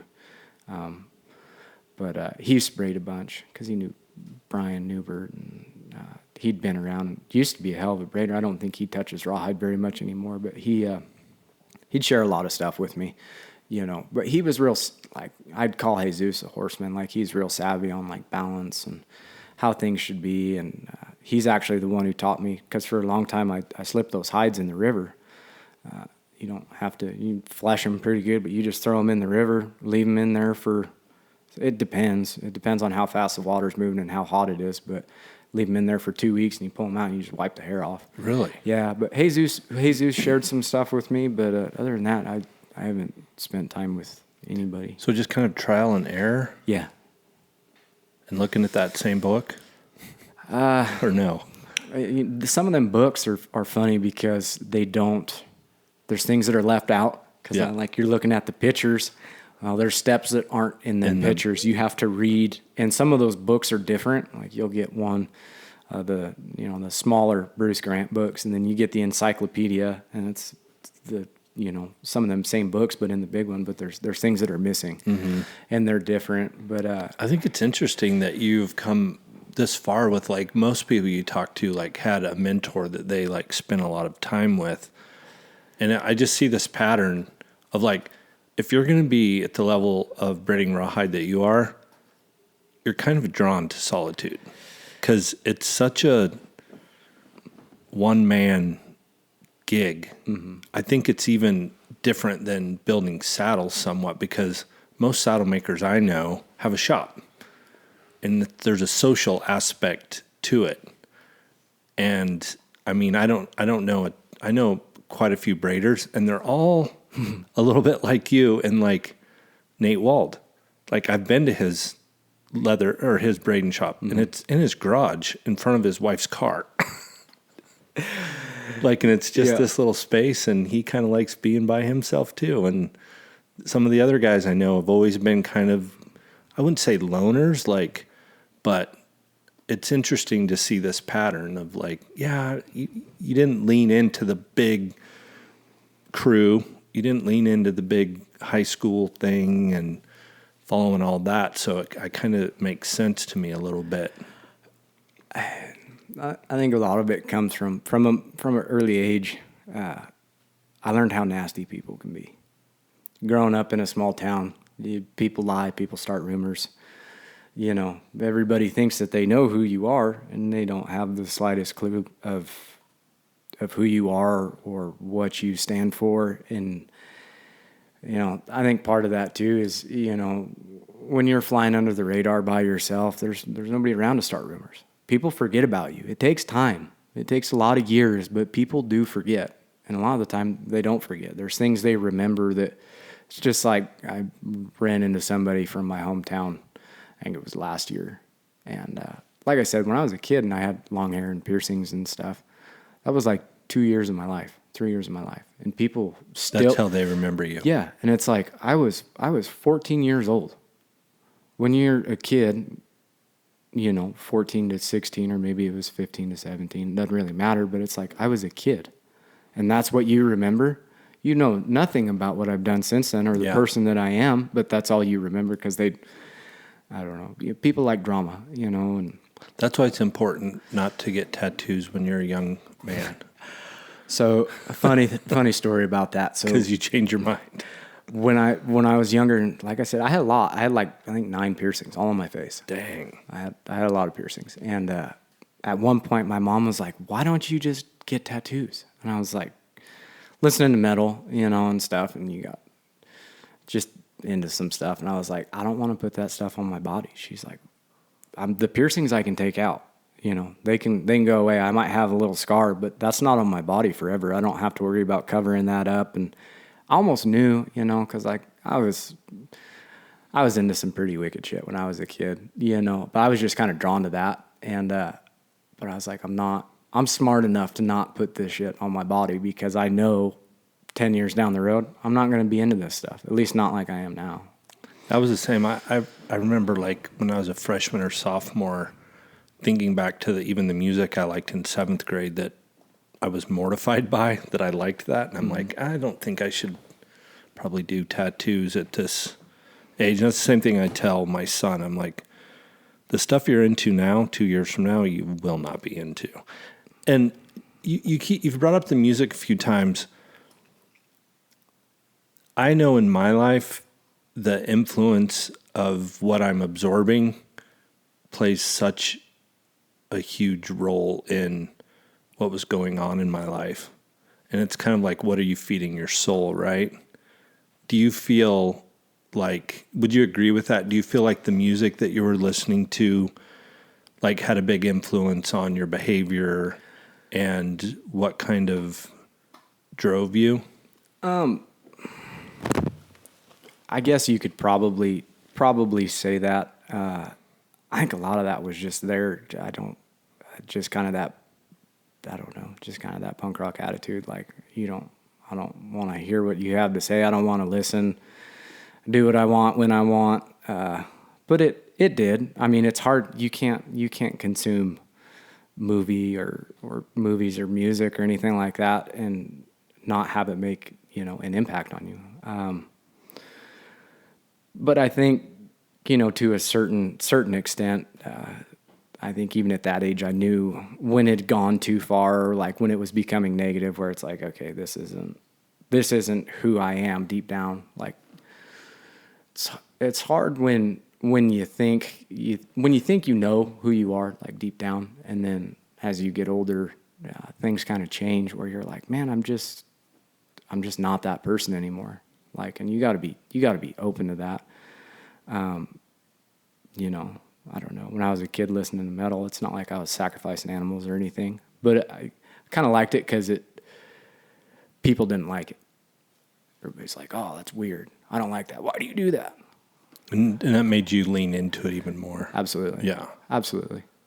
Because it's, why do you care what I'm doing? You shouldn't care what I'm doing. It shouldn't make any difference in your life. I'm doing me. Don't worry about it. But, it just, I don't know. I noticed when I quit drinking, well, a lot changed, but the influence that I let into my life had to change. Like I stopped listening to some music for a season. I can listen to it now, but there was 5 or 6 years where I was very careful with what I let influence me. Did you find any of that? Yeah. There's stuff, especially since I quit drinking, that I will not listen to because it takes me right back to a terrible place. And it's like that memory was Triggers those memories. Yeah. And it's so relatable, and it sucks. Like Benjamin Todd, Lost Dog Street Band. Phenomenal. Just this guy's phenomenal. But the stuff that he writes, he's struggled with addiction, all the things. But the music that he writes is so relatable that I can't listen to it. Like one of those songs comes on, I'll just start crying. Like I even like Tyler Childers. There's some Zach Bryan songs. I can't listen to that stuff. Not because, granted, it's not. I've never really been into country music, but that stuff is so relatable. And like it just pulls on my heartstrings. Like I hear it now, and I can't do it. I've had some songwriters on here before, and the crazy thing about music, I think, is it sometimes, like what you're talking about, it expresses something inside of us that we don't know how to put words to. And when somebody else says something that you're feeling in such a relatable way, it can have all different kinds of emotions. It can make you sad. It can make you, sometimes it makes me feel vulnerable and like somebody can see me and I don't like it. Or it can feel healing of like, oh, they're saying what I'm feeling, and it doesn't make me feel alone in whatever I'm experiencing inside. Right. And it's just crazy to me. I love this kind of conversation and dialogue about how it affects different people, because early on, again, in my sobriety, there was stuff that I'm the same as you, dude. Like, not that I was going to go drink again, but it was like so raw and painful, and not in a healthy way. Right. That I just had to say, nope, I can't go there. Yeah. And I'd battled with this stuff. I was self-aware enough, like even when I turned 21, I wasn't drinking. I was on one of my sober runs. When I turned 21, I went down to the casino and gambled by myself. I wasn't drinking. I think I made 3 months or something that run. And I'd done that, a few times where it's like, oh, I'm gonna quit. Then you end up just in a funk, somewhere. But I think even maybe like that music too, when I was younger, now that I'm thinking about it, I was a pissed off kid. I wasn't going to say it, but it sounded like it. I was angry, some of that might come from my dad. Like I said, one of the only emotions I ever remember him showing was anger. It was all I remember as a kid. Same deal, growing up. And I wouldn't say I got picked on, but always, like I said, being kind of different, it just pisses you off. And, I guess part of it is when you're drinking, that takes some of that away, or at least makes you feel a little more secure in your own skin. And instead of focusing on, your happiness or actually changing things, it's like, well, I'm just going to keep going down this road, and this, kind of numbs me enough that I can get by, but you can only do that for so long till you realize it becomes unhealthy. I never imagined I'd be 25 years old and be addicted to alcohol. What did it ever cost you a job? No, the only time I ever didn't make it to work when I was drinking was when I was at the feedlot. We went to a rodeo for a couple of days, and on the way back, just kept drinking, hair of the dog. And my buddy dropped me off at my house, and I couldn't drive, get my pickup and then drive the hour back to the feedlot. So I showed up that next day, and he was pissed, but he didn't fire me. But no, it never cost me a job. Almost cost me my life a few times, but never a job. Did you ever get in trouble with the law? Yeah, I got a minor in consumption when I was 17, 2 weeks before I turned 18. And that deal, you go in and you see the juvenile probation officer or whatever, and she's like, well, how does your family feel about having to pay for this for you? Because I lost my license and I had to pay a fine. I'm like, I have a job. I have my own money. I'm going to pay for this myself. Like, they're just here because they have to be. If they didn't have to be here, I would be here by myself, But no, it never cost me a job. Looking back, it seems so backwards because times, and this is how it all really got started, was sticking around for a job, having to show up. I'm a man. I got to show up. I got to do this no matter how bad it sucks. Probably comes from that racing where no matter how many times you fail, you don't give up. You don't quit. You keep going, and being unhappy at a place. And it's like, well, instead of just quitting where everybody, we need you here. You're doing a good job, this and that. And you're like, shit, I can't leave and leave these guys hanging. So you just kind of start drinking more and more and more. And next thing you know, you're so sore in the morning because you're working 7 days a week for 3 weeks. You don't get any days off. What are you going to do? Go to town and go to the bar? You just as soon stay at the ranch and drink or take a day off to do your laundry. But You're waking up and you're like, gosh, dang, I'm freaking sore. A handful of Advil and a beer. Oh, it's lunchtime. Have a beer, Then after work, it's game on. It's game on. As soon as the work's done, you're drinking till the ice chest is dry. Well, it's interesting to me that at 21, you had a 3-month stint of sobriety. Was that a conscious decision of like, I need to take a break? This is getting a hold of me too much? Yeah, I was dating a gal at the time, and we'd been together for a couple of years, and she was, I think, 3 years older than I was, and but she's like, you're just drinking too much. So it was kind of an ultimatum deal? Kind of, we ended up splitting up, and it didn't matter anyways, but I was like, she's not wrong. I should probably kind of chill out. So something inside of you was like, yeah, you're pushing it a little bit. Yeah, I always tried to toe the line of, there's a difference between having fun and being a wild guy, and okay, this is an everyday thing. It's kind of getting out of hand and trying to keep a handle on it. But I think some of that stubbornness too, where when people are telling you that, you don't want to listen to them. It's a lot of it, at least in my case, it was all self-inflicted. Really, instead of being man enough to quit a job or change your life because you're unhappy, you just keep doing the same thing and just start hammering the booze. I got to a point where I'd drink a 6-pack of beer before 9:00 in the morning.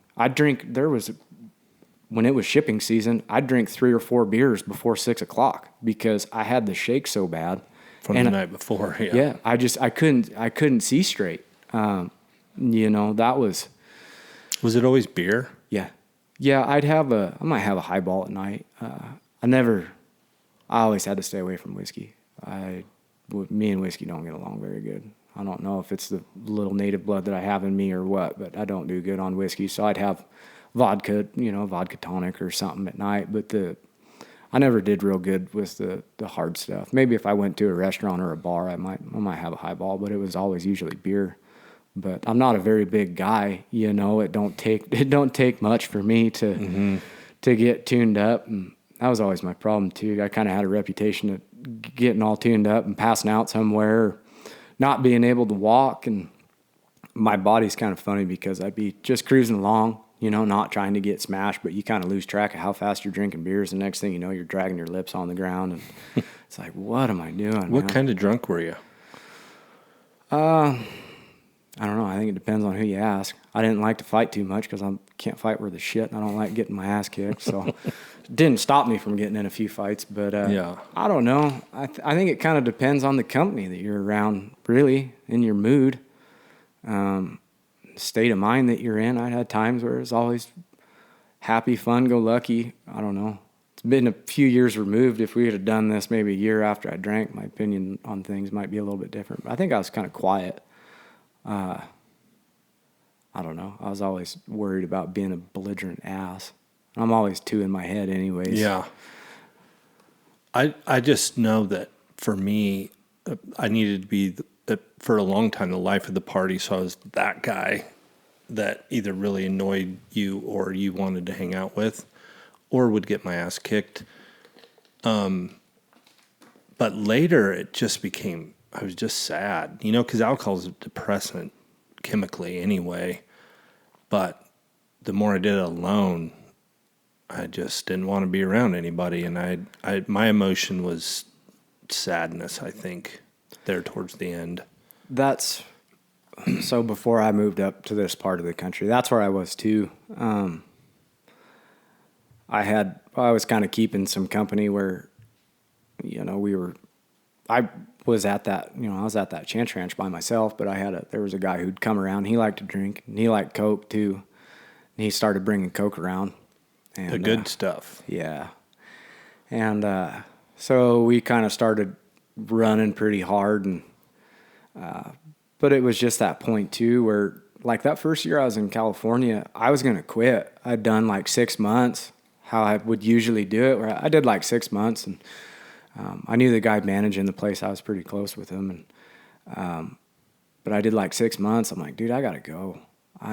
This is fun and all. It's cool country, but I'll go back, start some Colts, do my own thing, maybe build a saddle or build some chinks or do something. But I was like, I got to go. And they twisted my arm and kind of talked me into staying. And I ended up staying another year. But that second year was tough. I was smashed like every day. I couldn't do anything sober. And it's because I was unhappy. I wasn't listening to myself. I was trying to show up and do what needed to be done. Don't weaken, don't quit. You got to do this, be a man. It's supposed to suck. If it doesn't suck, you're not doing it right. Yep. It's harder. It doesn't matter. It's supposed to burn. It's supposed to hurt. Like, just stuff that was pounded into me when I was a kid. And it's like, instead of listening to, myself, my heart telling me that you're unhappy, it's just like, all right, well, we're going to keep doing this and keep drinking. And same deal, is just sad. Like, that deal, I think I could probably count 4 times when I had that job, I tried drinking myself to death, like with the intent in my head, like, okay, vodka bottle on the top of the fridge. Let's drink all this. And then when I'm crawling on the ground, I'm going to keep drinking. And, it's just, I heard somebody say that those are suicide attempts. And I thought, it never really registered. And I was like, that's exactly what that was. That is exactly what that kind of behavior was. My intent, like, that was what I was after. That's what I wanted. Well, when you're at that point, the pain is greater than the thought of dealing with it. Yeah. Is I'll take this option versus dealing with why I'm doing this to myself anyway. Yeah. And I know that feeling, and it's weird because it's such a like outer body experience, especially looking back, to being in a place in your life where that's a better option than living. And the pain that's so enormous inside is like, I can't do this anymore. I would rather do this other thing. It's weird to think back about, because I know, in my story of playing Russian roulette, like that feeling of that gun pulling the trigger and the click and the immediate emotion of being angry and relief at the same time, like these conflicting emotions of waking up in the morning when you thought maybe I won't wake up this time, and having those conflicting emotions of like, damn it. It's not something that you can explain to anybody. You can, but unless you've been there, there's so many layers to it. And even now talking about it, like, it's been 4 years for me, and I feel like so far removed, and it's hard to think back on exactly how you felt at that moment. But like you said, it's like all you hope for, and then you wake up and you're just like, okay, now I got to drag my ass outside and go to work all day. And it's like, well, I feel like shit. What am I going to do? I ain't dead. I'm just going to keep drinking. Mm-hmm. You just start again. It's a perpetual cycle that never ends. Yeah. And my plan was, I didn't like where I was. And it sucks because that was a good job. I'd wanted that summer job in Mammoth since I was like 19 years old. Like, that was the job that I wanted, and I got it. But I couldn't keep myself straight enough to make it work. And at the same time, it's like, okay, well, this is what I wanted, but I'm not happy here. And it's like, it was a real dilemma where, I don't know, I needed to go somewhere new. I needed to be around new people, see new things. And, somewhere we buy into this lie that there's such a thing as geographical happiness, and there isn't. Because I've chased down all those jobs, and I've gotten a lot of them that I'm like, if I can just get here, I know this will be a fresh start. I can quit the whole rinse, repeat, recycle thing of drinking, and I'll get a new behavior, and I'd get these incredible jobs, like once in a lifetime jobs. And 2 days in, I'm like, I feel the same. Mm-hmm. The brand new truck, the indoor arena, the checkbook, it didn't matter. It was like, and I still thought, well, I'm going to move. I'm going to go back to Arizona. Maybe I'll be happy there. It doesn't matter. Yeah, the point is it's an inside job. It doesn't matter where you go. And I tell these young guys all the time, they're like, oh, I think I need a change of scenery. I'm like, that's great. But whatever's going on inside of you, you have to it's deal going with to it. beat you there. It'll be waiting for you when you get there. And it's only a matter of time, and the same things happen over and over. You can't outrun it is the point, right? Yeah, and I was living that lie too. That's how I wound up here. I was like, and I knew I was fucking up. I was like, this isn't. I can't sustain this any longer. I knew. I was like, if I don't kill myself, this is gonna kill me. I was like, I gotta change some stuff up because I can't do this. And, so what did bring you to Idaho? Well, my mom ended up buying a place up here. She bought that place in Indian Valley, and I was like, well, Idaho sounds cool. Let's go up there and check that out. And so that's how I wound up here. I was kind of over the California thing anyways, and I was like, I kind of wanted to do some leather work and stuff again, because when they moved up here, they had all my shop and stuff, and I was like, I want to do that, because I knew like that stuff makes me happy. I just needed to change up, so yeah, I packed my stuff and came up here, and didn't plan on staying for very long. I got up here, and it wasn't quite for me. But something, I don't know quite what it was. It didn't tick my ticker. I mean, the country's cool. I think it was part of I don't know, maybe the way some people do stuff, and it's just not like what you grew up with, you know. But it was kind of cool. It was a change, and I mean, I'm stubborn enough. I can get myself to do anything for, you know, a certain period of time. And I was like, all right, well, because I moved up here, and it was November when I came up, and I was like, I'll stick through the winter and see what happens. Kind of feel it out. And I didn't, when I came up here, I was like, I don't want a Cowboy. Like, I told myself, like, I just need a break. I'll sit in the shop and kind of do what I need to, and just kind of get back to doing the things that make me happy.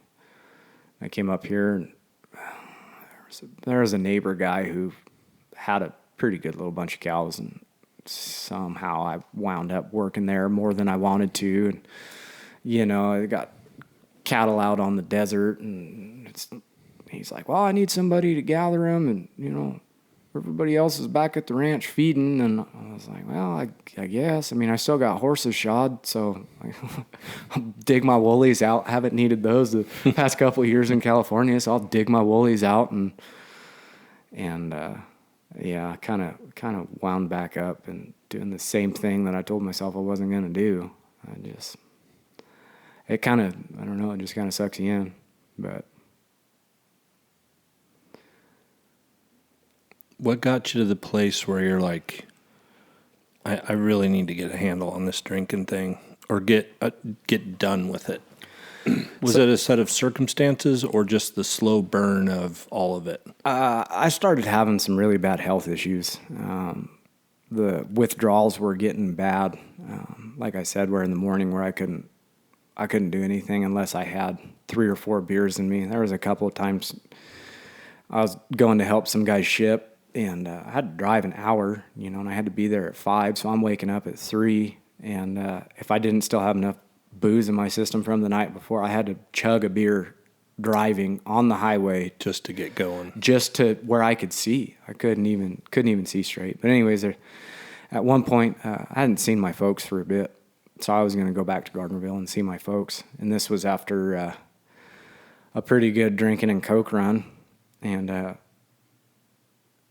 I end up at the house, and I wake up one morning, And I'm laying there, and it feels like I got about 3 knives stuck in my chest, and I cannot fucking breathe. And I'm like, okay, I've had this before, not this bad, but I've had this before.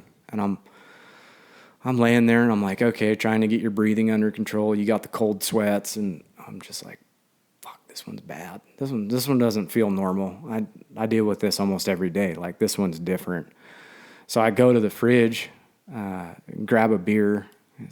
When you're an addict, you don't go anywhere without beer. You'll cut your left foot off before you are anywhere without beer, or beer for the next morning, for that fact. I would always make sure I had at least 1 or 2 for the next morning to help me with the shakes and all the bullshit. But anyways, I go grab a beer, and I'm chugging it, and I can't keep this thing down. I'm like, what in the fuck is going on?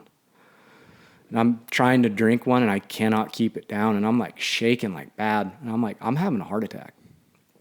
Like, it scared the shit out of me. And I was like, this isn't normal chest pains. I have chest pains all the time. This isn't the normal chest pains that I have from drinking too much or having withdrawals. Like, this isn't good.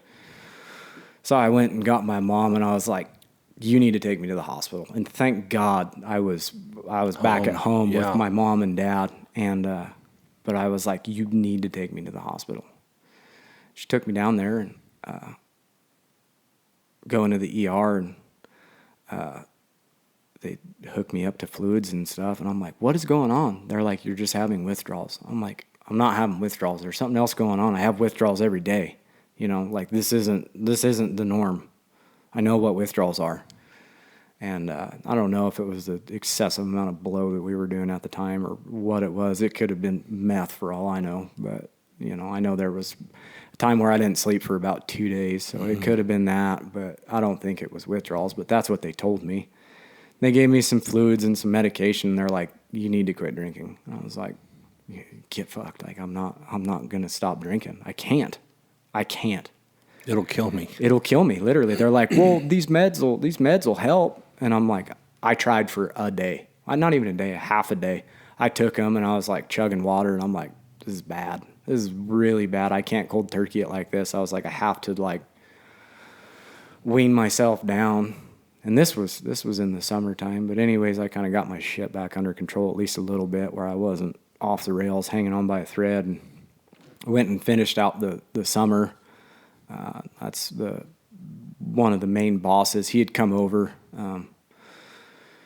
dropped some horses off at the ranch and stuff, and I talked with him, and I was like, I know I've said this before, I says, but I gotta go.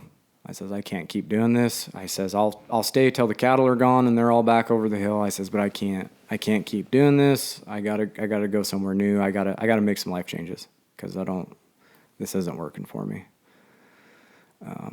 So, and I mean, I don't even know if that would be the circumstance that wasn't the circumstance that led me to quit drinking, but it started the ball rolling. Like, I knew it wasn't going to work. It wasn't sustainable, and I had to make choices that were going to better my life. But it took me another 2 years after that to even get there. That's not even the worst. It got a lot worse after I moved up here. So anyways. Well, Indian Valley's kind of in the middle of nowhere. Yeah. So that time was tough. Spider was sick. He had cancer, and he'd come see me. I actually bought a new saddle from him. And he brought it to the ranch to me, and I went and had breakfast with him. And, when I was younger, Spider had a talk with me. He's like, you better watch your drinking, kid. Shit's going to catch up with you. Oh, yeah, I know. You don't want to listen. Even if you do listen, you're not really listening. I think it's probably because he'd been through something similar, because Spider didn't drink. But anyway, Spider was sick that last summer I was in Mammoth, and he brought that saddle to me and had lunch with him and stuff. But anyways, I moved up to Indian Valley. And when I moved up to Indian Valley, I was like, okay, I'm going to try and get my shit together. Like I said, I just fell into cowboying again and was doing the same shit. And it was for a place that I didn't want to be. Like, it sucked. Like, it was kind of cool seeing new country and stuff, but it wasn't a place that I wanted to be. And anyways, in the wintertime, I had a buddy. He's like, let's go to the bar. Because I didn't have a whole lot of friends up there. I didn't know anybody. TJ was the closest guy that I knew. But there was a guy who had lived up there at one point who I was buddies with, who I knew. And he's like, let's go to the bar. I'm like, all right. I didn't take my wallet. I didn't have my license or any money or anything. I wasn't. So we go down there, and he gets a little tuned up. I was like, hey, I forgot my license. Like, I'm not driving. So we go down to the bar, and he's drinking. He gets all tuned up, and he's trying to get in a fight or something. I'm like, let's get the hell out of here. I'm not wanting to get in a bar fight. I don't even want to be here at the bar anyways. So he was way too tuned up to drive, so I jumped in the driver's seat. I'd been drinking, but like any good booze hound, like, you know, when you can still drive, it don't matter if you had, 10 vodka tonics, you're still steady as can be. And I was like, let's go. And so I jumped in the pickup, and we are going the back way home. And, well, come to find out, somebody had called the cops that somebody was trying to start a fight at the bar. They were sitting outside when we left. I pull out, and I'm driving, and there's snow on the ground. This is maybe, I think it was December, but there's snow on the ground. I'm taking my time, and those cops pulling behind us, and I'm like, what the fuck are they going to do? I'm fine. Like, I'm not going to be swerving all over the road. I'll be good. And anyways, they light us up, haul me in, get a DUI, and that one hit me pretty hard, because I was like, you fucking piece of shit. Like, you came up here to get your shit together, and here you are. Here you go. Here's your first DUI. Like, this is what we were trying to avoid, and you just walked right into it. And that sucked. I felt like an absolute failure. I was just so disappointed in myself. And at the time too, I'd went through all the court stuff anyways, and at that time, Spider ended up passing away. And I felt so guilty with Spider being sick, because, like, Spider was like family to me. I love that guy. He had so much influence on me, more than he'll probably ever know. I mean, that guy he taught me so much and meant a great deal to me. But yeah, I ended up getting that DUI, and I was already in a shitty place, and he passed away. And that's when I went into my dark place.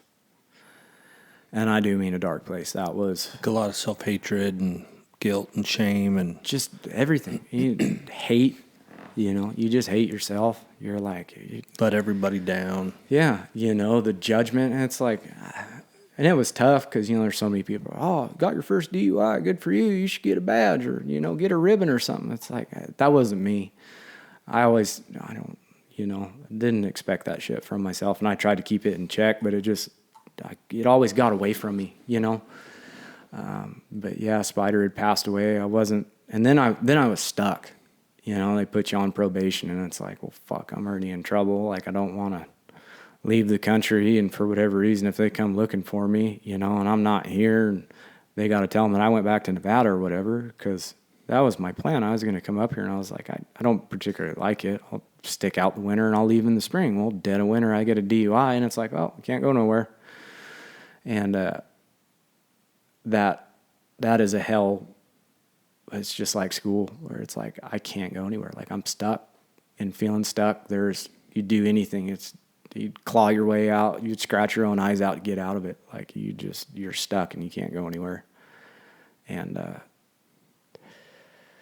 yeah, same deal. What are you going to do? I'm on probation. Well, I'm an alcoholic. I can't quit drinking. The judge was like, well, luckily it was unsupervised probation. I drank the whole time I was on probation, but I was like, I can't stop. Like, I couldn't get my mind straight. And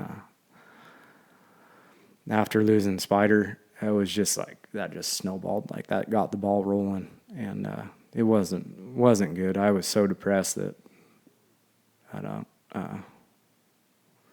I got lucky, because that ranch that I was working for was just down the road, where I didn't have to get on the highway. I didn't have to worry about driving without a license. But yeah, that one was tough. I can't remember if it was before or after, but I ended up catching a ride with somebody. Somebody hauled me all the way down to Rawhide to go to Spider's funeral, which was good that I got to go to that. But yeah, I was in a bad place. You go through life and you often can't remember how you get to a place. And I'd had, suicidal thoughts more than a handful of times, and I've had that stuff since I was a kid. I think the first time I had them when I was probably 13 years old. This shit's been on my mind my whole life. But yeah, after Spider passed away, that one was bad, where it's like I'm stuck here. I can't go nowhere. I fucking hate it up here. It's cold. I've been in California for 3 years where it doesn't snow. I don't do good in the cold. I'm too skinny. I need the hot climate. I'm a lizard. But I hate the cold. And, it's just dark early. It's dark all day. You don't see the sun for a month and a half, and it's like, what am I doing? And it's kind of funny. It comes full circle where drinking almost killed me a lot of times, but it actually saved my life one time. I had kind of made my mind up. I'd had enough, and I had a note drawn up. I wrote a little letter. Wasn't anything special, I'm even ashamed to even think of this now, but this is nobody's fault. I can't do it anymore. This is all I can handle. I had it all figured out. I was going to go in my stock trailer, do it in my stock trailer, so nobody, easy mess to clean up. You don't like the memory, sell my stock trailer, whatever, it don't matter. I thought that was the most considerate thing to do, which makes me feel like a piece of shit now. But yeah, I was sitting at my leather bench, and I was 3 sheets to the wind. I was all fucked up, and sitting there, and I had my note wrote out, and I had my pistol right there next to me, and I think I was so tired, like everything hurt. My brain hurts, my eyes from fucking crying.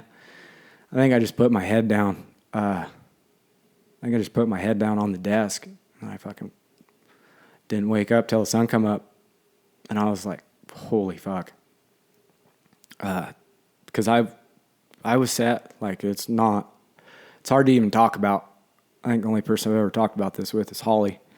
And, but like that was it. Like that was what I had, and I was gonna do it. There was it didn't matter. Like that was gonna be it.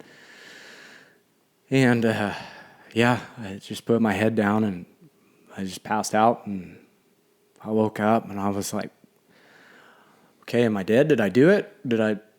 What? Trying to get your bearings. And I was just like, holy shit.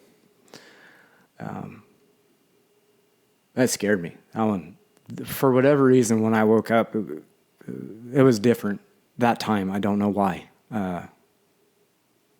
Maybe it's because it was so real, It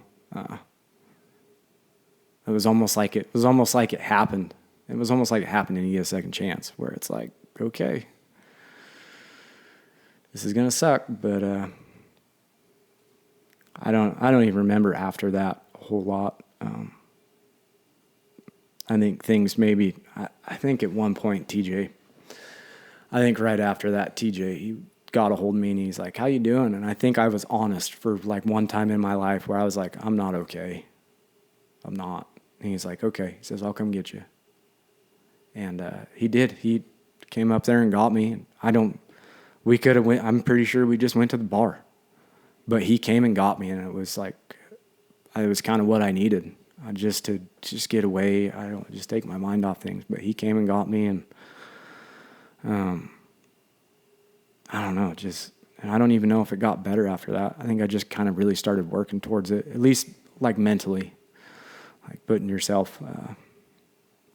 Where it's like, okay, we're going to try. It's going to suck, and it's going to take a long time to get there, but we're going to try. And same deal. I think I kept drinking, just kept going about the same. I think I kind of tamped it down a little bit. Don't get me wrong, it's still, You know, I'd have 1 cup of coffee in the morning, and then usually about 10 o'clock, it was straight to the beers, you know, drinking before noon. But I'd make sure I had my cup of coffee in the morning. Yeah, and it was about, I don't know, seemed kind of the same for a little bit. And then at whatever point, I ended up meeting Holly after that. And I drank for the first year that we were together. And same deal, still smoking cigarettes and chewing. Drinking like I normally drink. Smelling like a brewery all day. But she never once said anything to me about it. And we made that first year. And I was like, okay, I'm going to do it. I'm going to do it. I'm going to quit.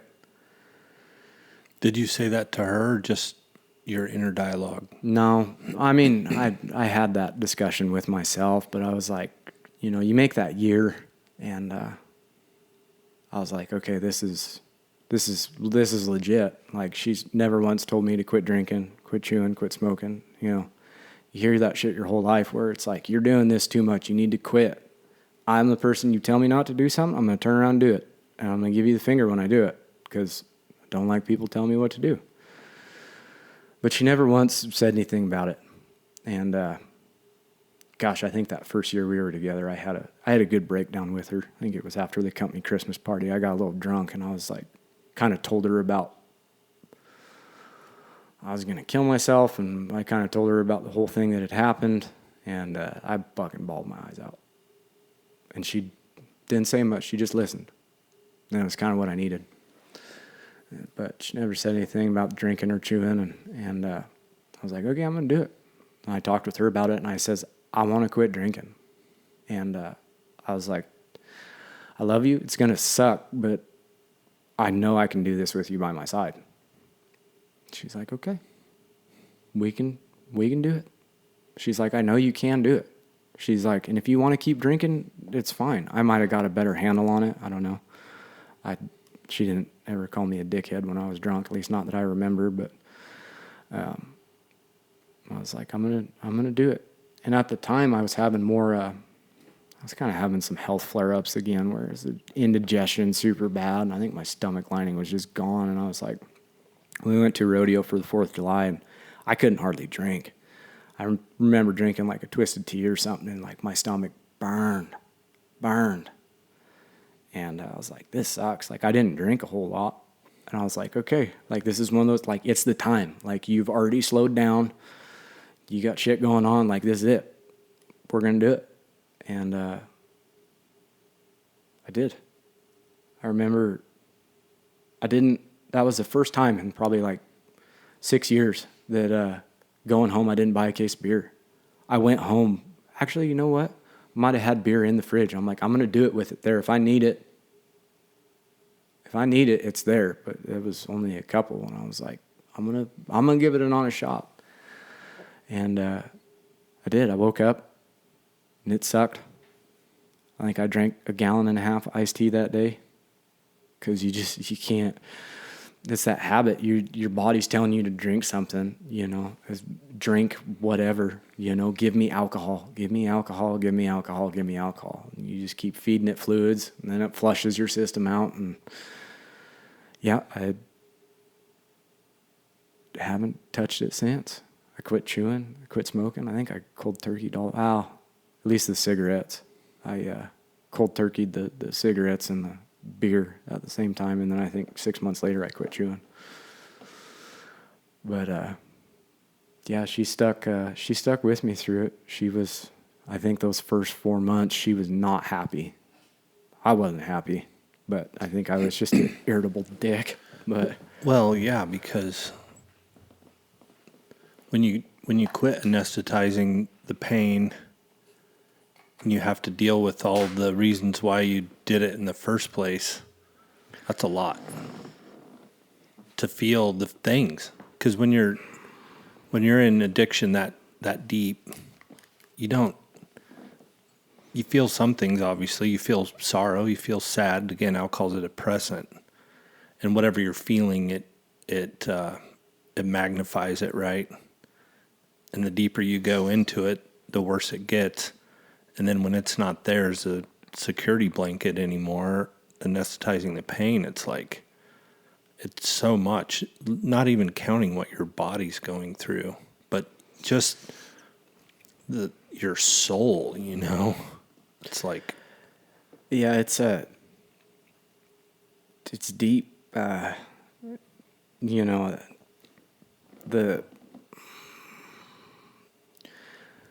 know, you get in the swing of life and you kind of lose track of things in time and how you don't deal with stuff.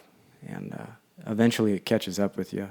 And for me, it was when I quit drinking, it was like, holy shit, like all these years, these things that I let, get to me.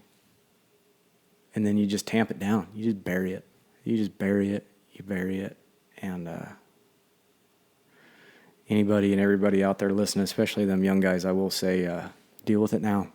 You don't want to do it 10 years down the road because there's a good chance you might not make it. Deal with it now. It's way easier. Don't let it build up.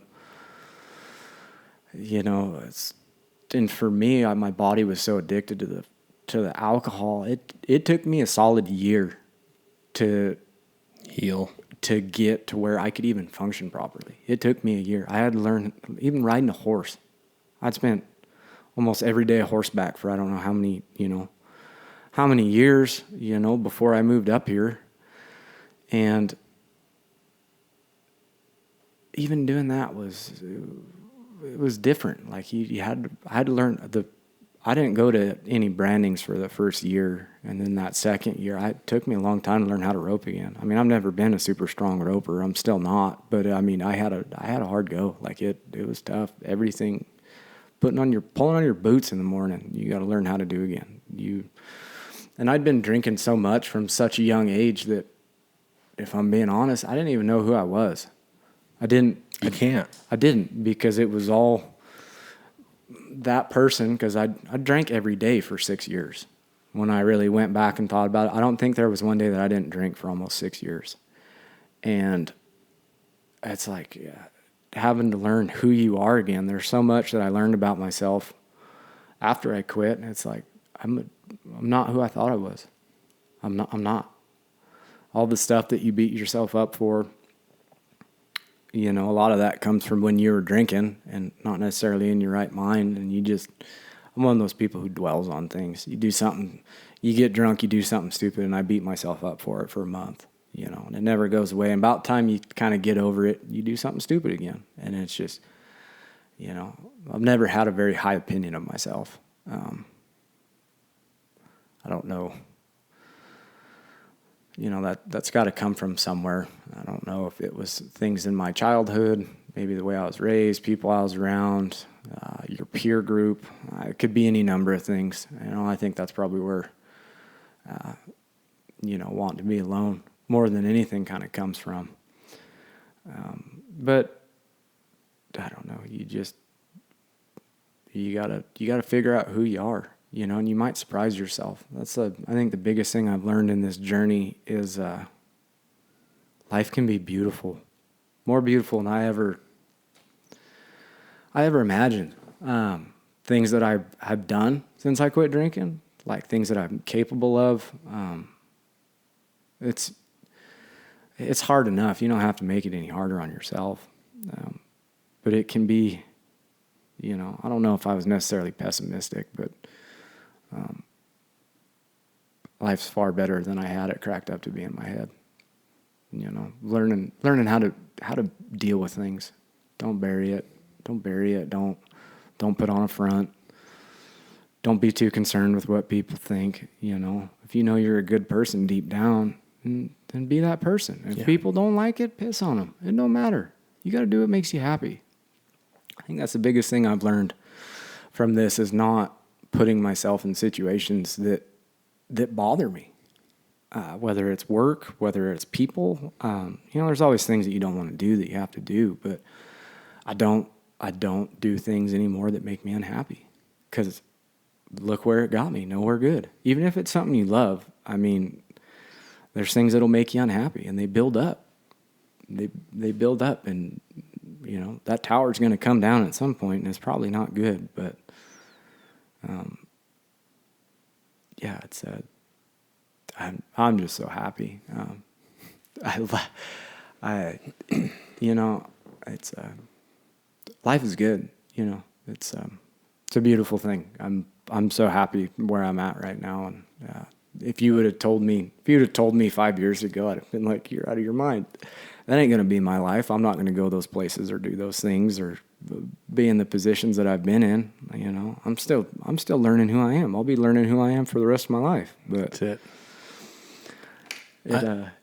I love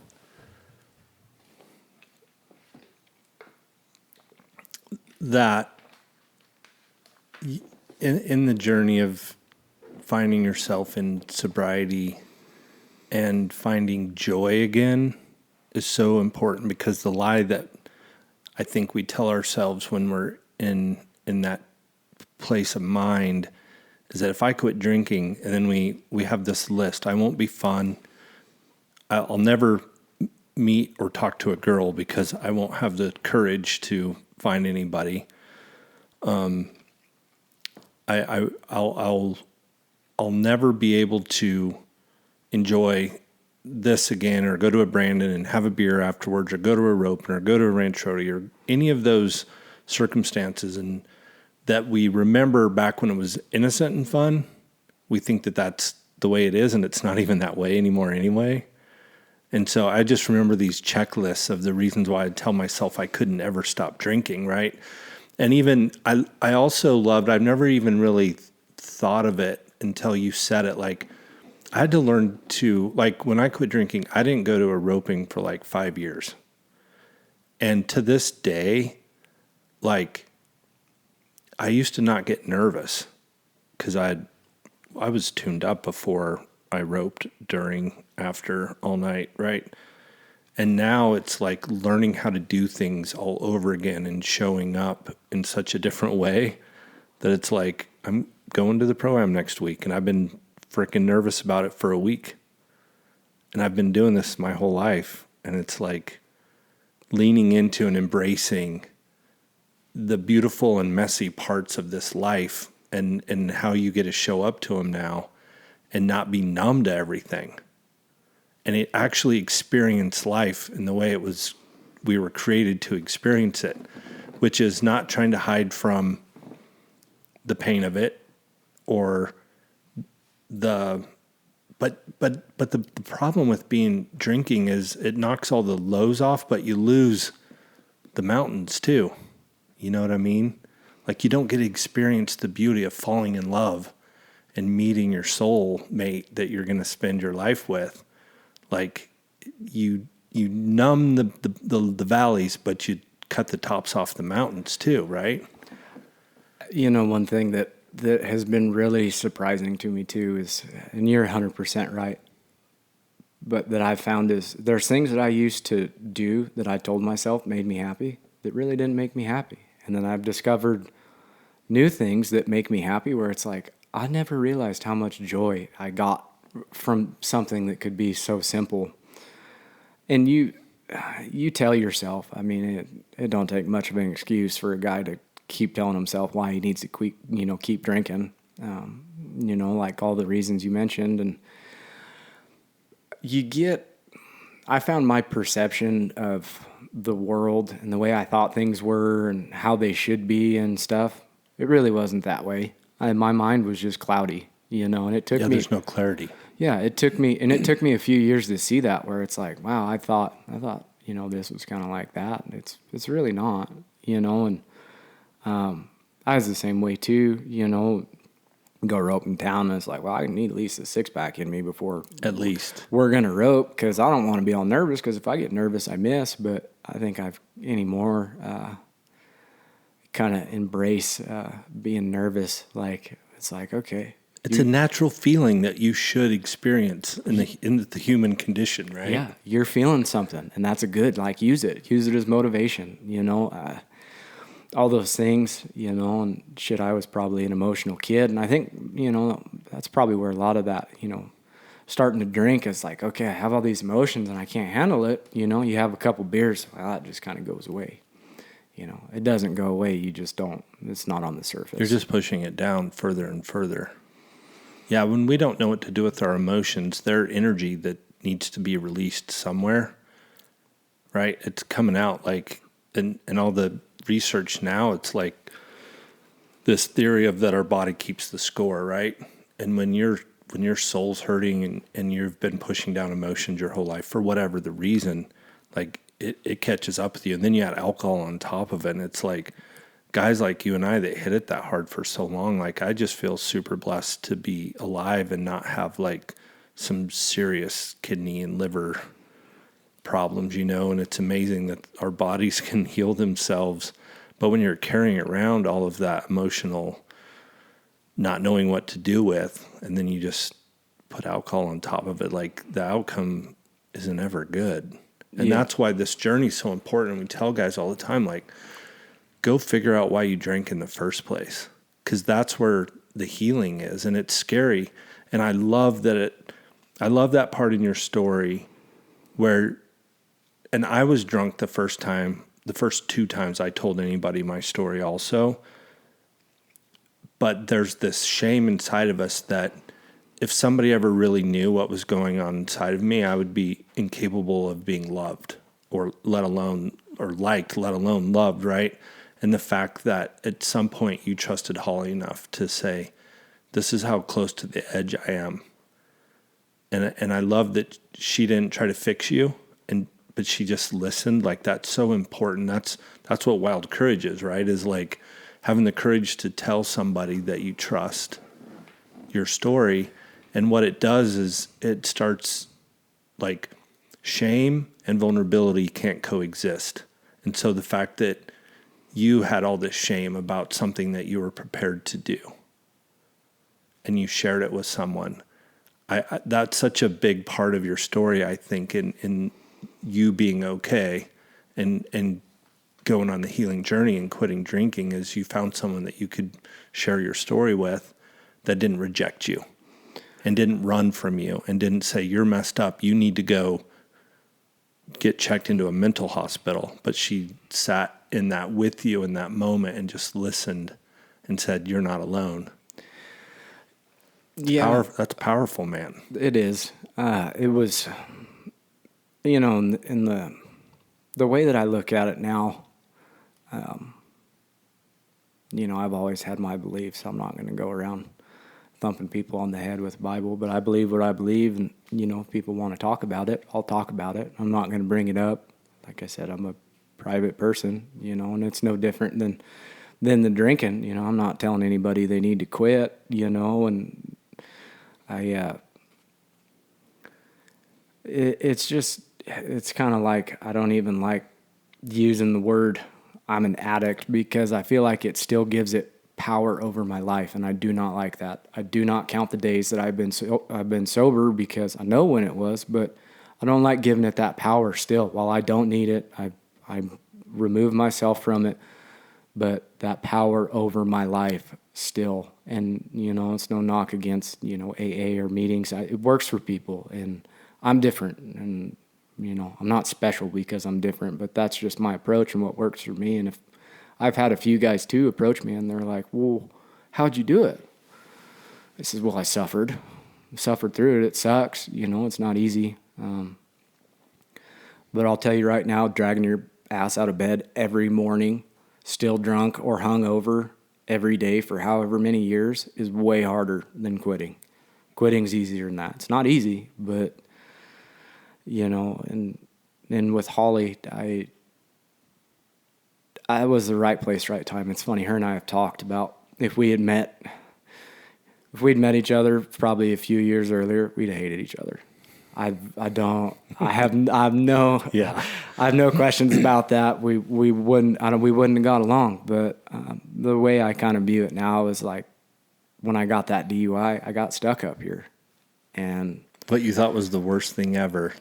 And I ended up meeting her, and it's a blessing now that I have a clear enough mind to kind of, look back and see that I'm thankful for it. It sucked. It was close to this never happening, never existing. And, but we're here, and I'm thankful for it. And like I said, she never criticized me once. You know, it was there. I wanted to fix myself.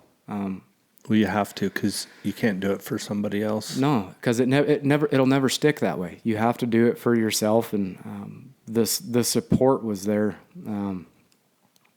You know, I love my parents dearly, but their approach to my problem wasn't. It didn't work for me. You know, and it was funny. You know, my dad had his struggles when he was younger. And they told me from the time that I was young, they're like, you have addiction in your blood, like hereditary or not, like there's a chance that, you know, it's going to happen to you. And I was just stubborn, you know, I didn't want to listen to nobody, and had to go through it myself. But I think it was tough. But on the journey, you know, just like doing this deal, this isn't about me. I've never shared this story with anybody. There's not a lot of people who know this. And I would never put this out there except for the fact that somebody might hear this and it might help them, you know. And, you know, you don't got to quit drinking tomorrow. Just get the ball rolling. You don't even have to just think about it. Have it in the back of your mind, you know. It doesn't have to be a cold turkey deal. It could be a slow process. It sucks, you know. But I'm not claiming that the cowboy world needs sobriety. You know, I don't want to change the culture, you know. But it's how you make changes as little ones from the inside, you know. My dad always told me, he says, be a leader, not a follower. He says, lead by example, you know. You know, surround yourself, you know, be the influence that people look to, you know, be a positive role model, be the leader, show them the way. As much as my dad had his own way of parenting, and it was probably because my dad was adopted. And my grandpa, he died when my dad was in college. So he didn't have much of a father figure growing up. You know, he had influential men around him, but he didn't grow up with a dad. So I'm not ever going to hold that against him, because if I put myself in those, you know, in his shoes, he was doing the best he could. Yeah, there's grace. Absolutely. I say that on here all the time, because it's like we want to villainize or make a hero out of mom or dad, and I think God kind of designed us to have a certain amount of grace for our parents, and that doesn't mean that we make heroes out of them or villainize them. I think it's important to look at the reality in which we were raised and where that affected us in a negative way, but have grace for them. And I tell this to people all the time. I'm like, you don't have any grace for your parents? Go ask them about their childhood. And that'll change how you view your parent. And it's like everybody's doing the best that they know how to do with what they have and from their own life experiences. And I just look at like how much grace that I have for my parents, and I'm like, I hope my kids have the same for me. But I want to go back to one other thing you said about, I've had a lot of people ask like about Wild Courage and about, well, it's kind of an anti-drinking thing. And this isn't anything about that. I'm not trying to change the culture of having a beer in the cowboy community. If the shoe fits, put it on. If it doesn't, I love that guys can go out to a ranch rodeo or after Brandon have a beer. If it's affecting your marriage, your relationships, or how you're parenting, maybe take a look at it. Or even if you're not married, as single men as we were, if you're destroying your life and if you can't live without it, I like how you said, just maybe think about it in the back of your mind for a minute, because we're super blessed to be alive and sitting here right now telling our stories, right? And I'm so grateful that you found this out 10 years before I did, because the older you get, I think the harder it is to change behaviors and to figure out why you're doing something in the first place. But none of this is about anti-drinking, like if you can handle it and it's a good time for you, and that's great. For guys like me and you, it's not good. And I know there's a lot of guys that listen to this that are trying to figure that out, and there's no one way to do it. Like you said, AA works for some guys. I had to do AA because of all my DUIs I racked up, and I'm very grateful for that 2-year period in my life, and some of the tools I got in that room. And I agree with you. Some of the language, I never said, "Hi, my name's Jeremy. I'm an alcoholic," because there is the power of life and death is in our tongue and the things that we speak over ourselves. And so, but it is unique and it gets to be different for everyone. It doesn't matter how you go on the journey. I think this is all invitation. That's my favorite part about this is your approach to it. It makes sense to somebody like me, because you try and cram something down my throat and it doesn't work. But this, to me, the way I view it is it's a beacon of light. It's here if you're in search of it. And like I said, coming from within, like, just talking about it. I mean, just hearing somebody else's story, I know you and I have talked before. When you're in it, you feel like you're the only one, I'm alone. Yep. I'm alone. Nobody else is going through this. These other guys can handle it. Nobody would understand. Yeah. These other guys can handle it. I can't, and, it's not. I guarantee there's a handful of other kids out there where I was, 4 or 5 years ago, 6 years ago, doing the same thing, because I've seen it. And, nobody's knocking what you're doing. Nobody's trying to change you, but, just kind of think on it and chew on it and consider your future. You hear all them old timers say, if I'd have known I'd have lived this long, I'd have taken better care of myself. And it's like, well, it's not too late. No, it's not. I'm glad I got out when I did, and at this point too, like I feel like I could probably have a beer or two, but I just assume I got out once. I ain't touching it. I got no reason to. My life has turned around drastically, and it's like I'm never going back. I'm never going back, because I have no reason to. I think there's 4 whiskey bottles right around the corner right here that have whiskey in them. That at our retreat, at Wild Courage, here's our stance on alcohol. If you want to have a drink, like at our retreat, there's whiskey, have a drink. At our fires, have a beer. There's freedom, there's choice. It's invitation. And I love that almost 15 years into my journey of sobriety, there's 4 whiskey bottles that, and at the end of every retreat, every guy signs a whiskey bottle, and I keep it right here. And I love that this thing doesn't have power over me anymore. And then I love that it just sits right there, and it's right behind my coffee maker, so I see it every day. And I'm with you. I have the freedom of choice over it, and I don't need it. I don't want it, and it's never going to improve the joy that I have in my life right now. That's one of the best feelings that a man or a woman can have is taking control of your life again, where you can look at it and be like, okay, yeah, it's there. It doesn't bother me. It doesn't have that, I can't be around it. Otherwise It's fun when you first get sober and everybody's like trying not to drink around you, and you're like, no, dude, it's fine. It doesn't bother me. That's, I'm going to bring that up too. I hate it. The one thing, and at least in my journey, with my friends, and my friend group has always been pretty small.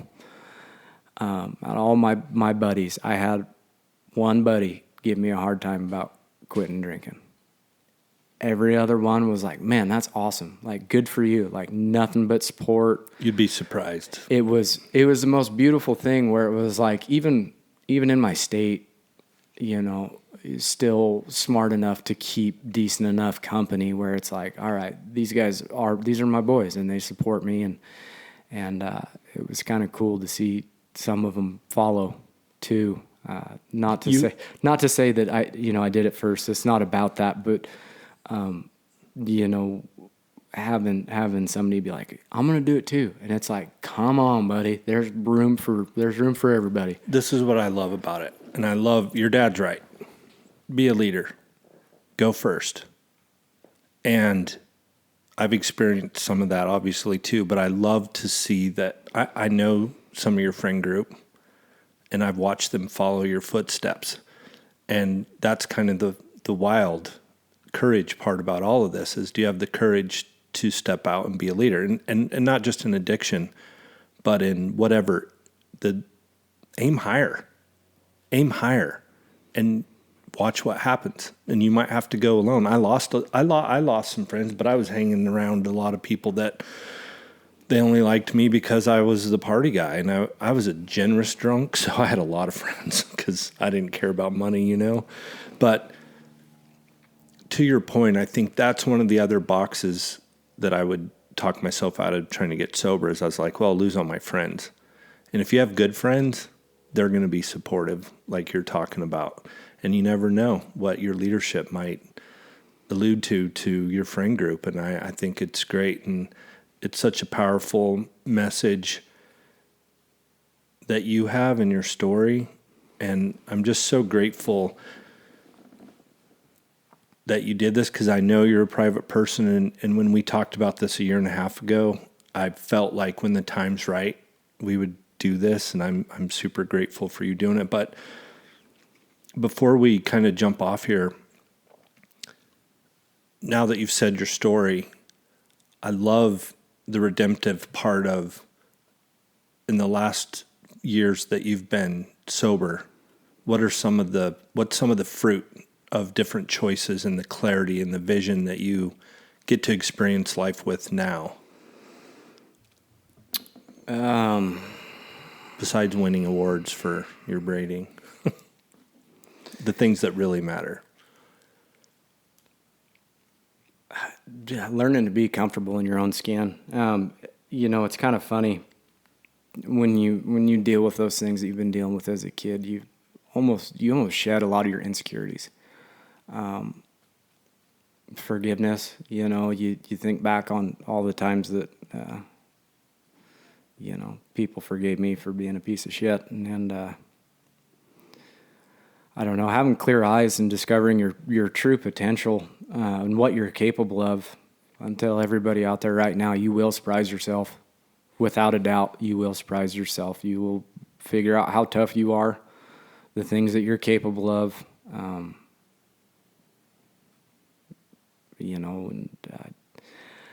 I said it before, but life it can be a beautiful thing. Everything. We got a house now. Come on. A business, a little bunch of cows, a band of brood mares. It's fun. You learn to have fun. Joy.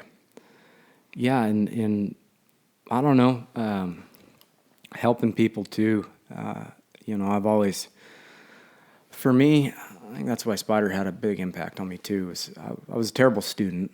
There was not a lot of people who could teach me, but his methods, the way he did it, he'd just show me. He'd just show me. I'd be like, okay, I got to get it's how I learned to braid. I just got to get the repetitions in. You fail 100 times, just keep failing forward. Just keep going in the right direction. I don't know, your perspective on life and people might change and surprise you. And learning to enjoy the little things. There's a lot of things that I'm considering in my life now where 4 years ago I'd have been like, yeah, I don't want no part of that. I'm going to keep, sleeping in a bedroll and stay on the run and keep doing the same thing. And now it's your priorities kind of change.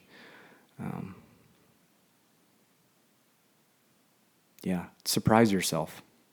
Do That's it. good. Do it. Surprise yourself. Maybe make the changes, and whether it's slow or fast or whatever your journey is, and always be willing to help other people. Not necessarily, just be there with a hand out to help somebody when they need help, because without your, brothers like you or sisters or people who need help, then what are we? We're nothing but animals. You gotta help people when they need it. But you got to know the difference if somebody's taking advantage of you and their, their intentions aren't right. Yeah. Well, bro, I can't thank you enough for your vulnerability. And again, I know that this isn't your jam, and your willingness to do this. I know the heart behind it is to help that guy. You know, when we started Wild Courage, me and my buddies were all middle-aged. We're like, what would we go back and tell the 18-year-old versions of ourselves? And that's why I appreciate this so much, is because you're speaking to that. You're saying the things that we all wish somebody would have told us early on. And not just the things but that it's okay to have these conversations, and that these things are really happening. And these are the things that we, in our cowboy culture especially, you don't talk about. You didn't before. And the fact that there's guys like you stepping up and saying this, and some of the other guys that we've had on that have broached these really sensitive subjects that men don't talk about and cowboys for damn sure don't talk about.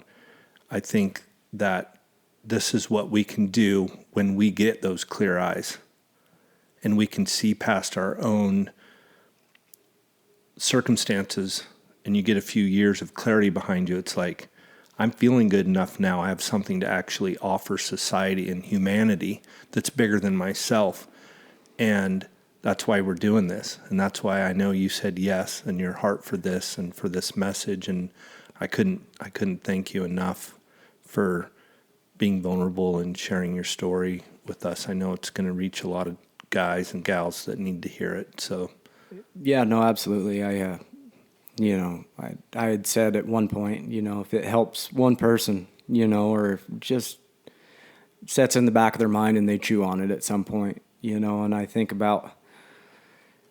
it, and I know you've said it before too, with maybe reaching the younger demographic where, them young guys out there, I'm not telling you not to do it. I had a lot of fun. We did a lot of crazy shit. I got a lot of good stories, but it's tough. And if that shit starts to grab a hold of you and drag you down and drown you, just there's help out there, and there's a way to get out. And just be conscious of what you're doing, because the repercussions can be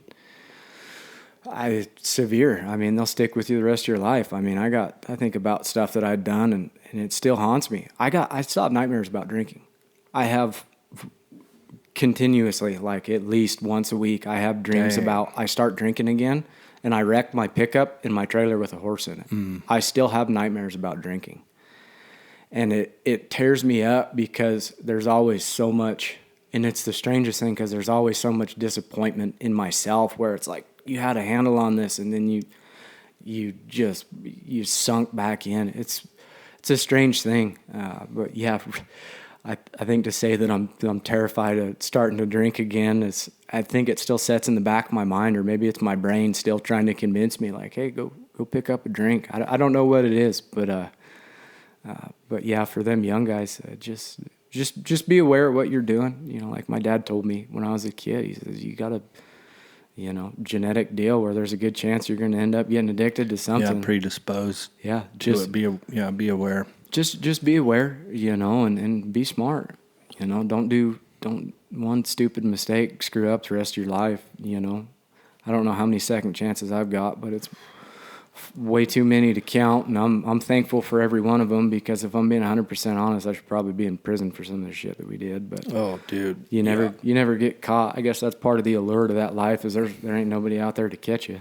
Yep. Yeah, you get away with it till you don't. Yeah, and it catches up fast. I know, but one thing before we sign off here, I love the awareness that this brings, and I love that, we're getting a lot of favor and grace and getting this message out.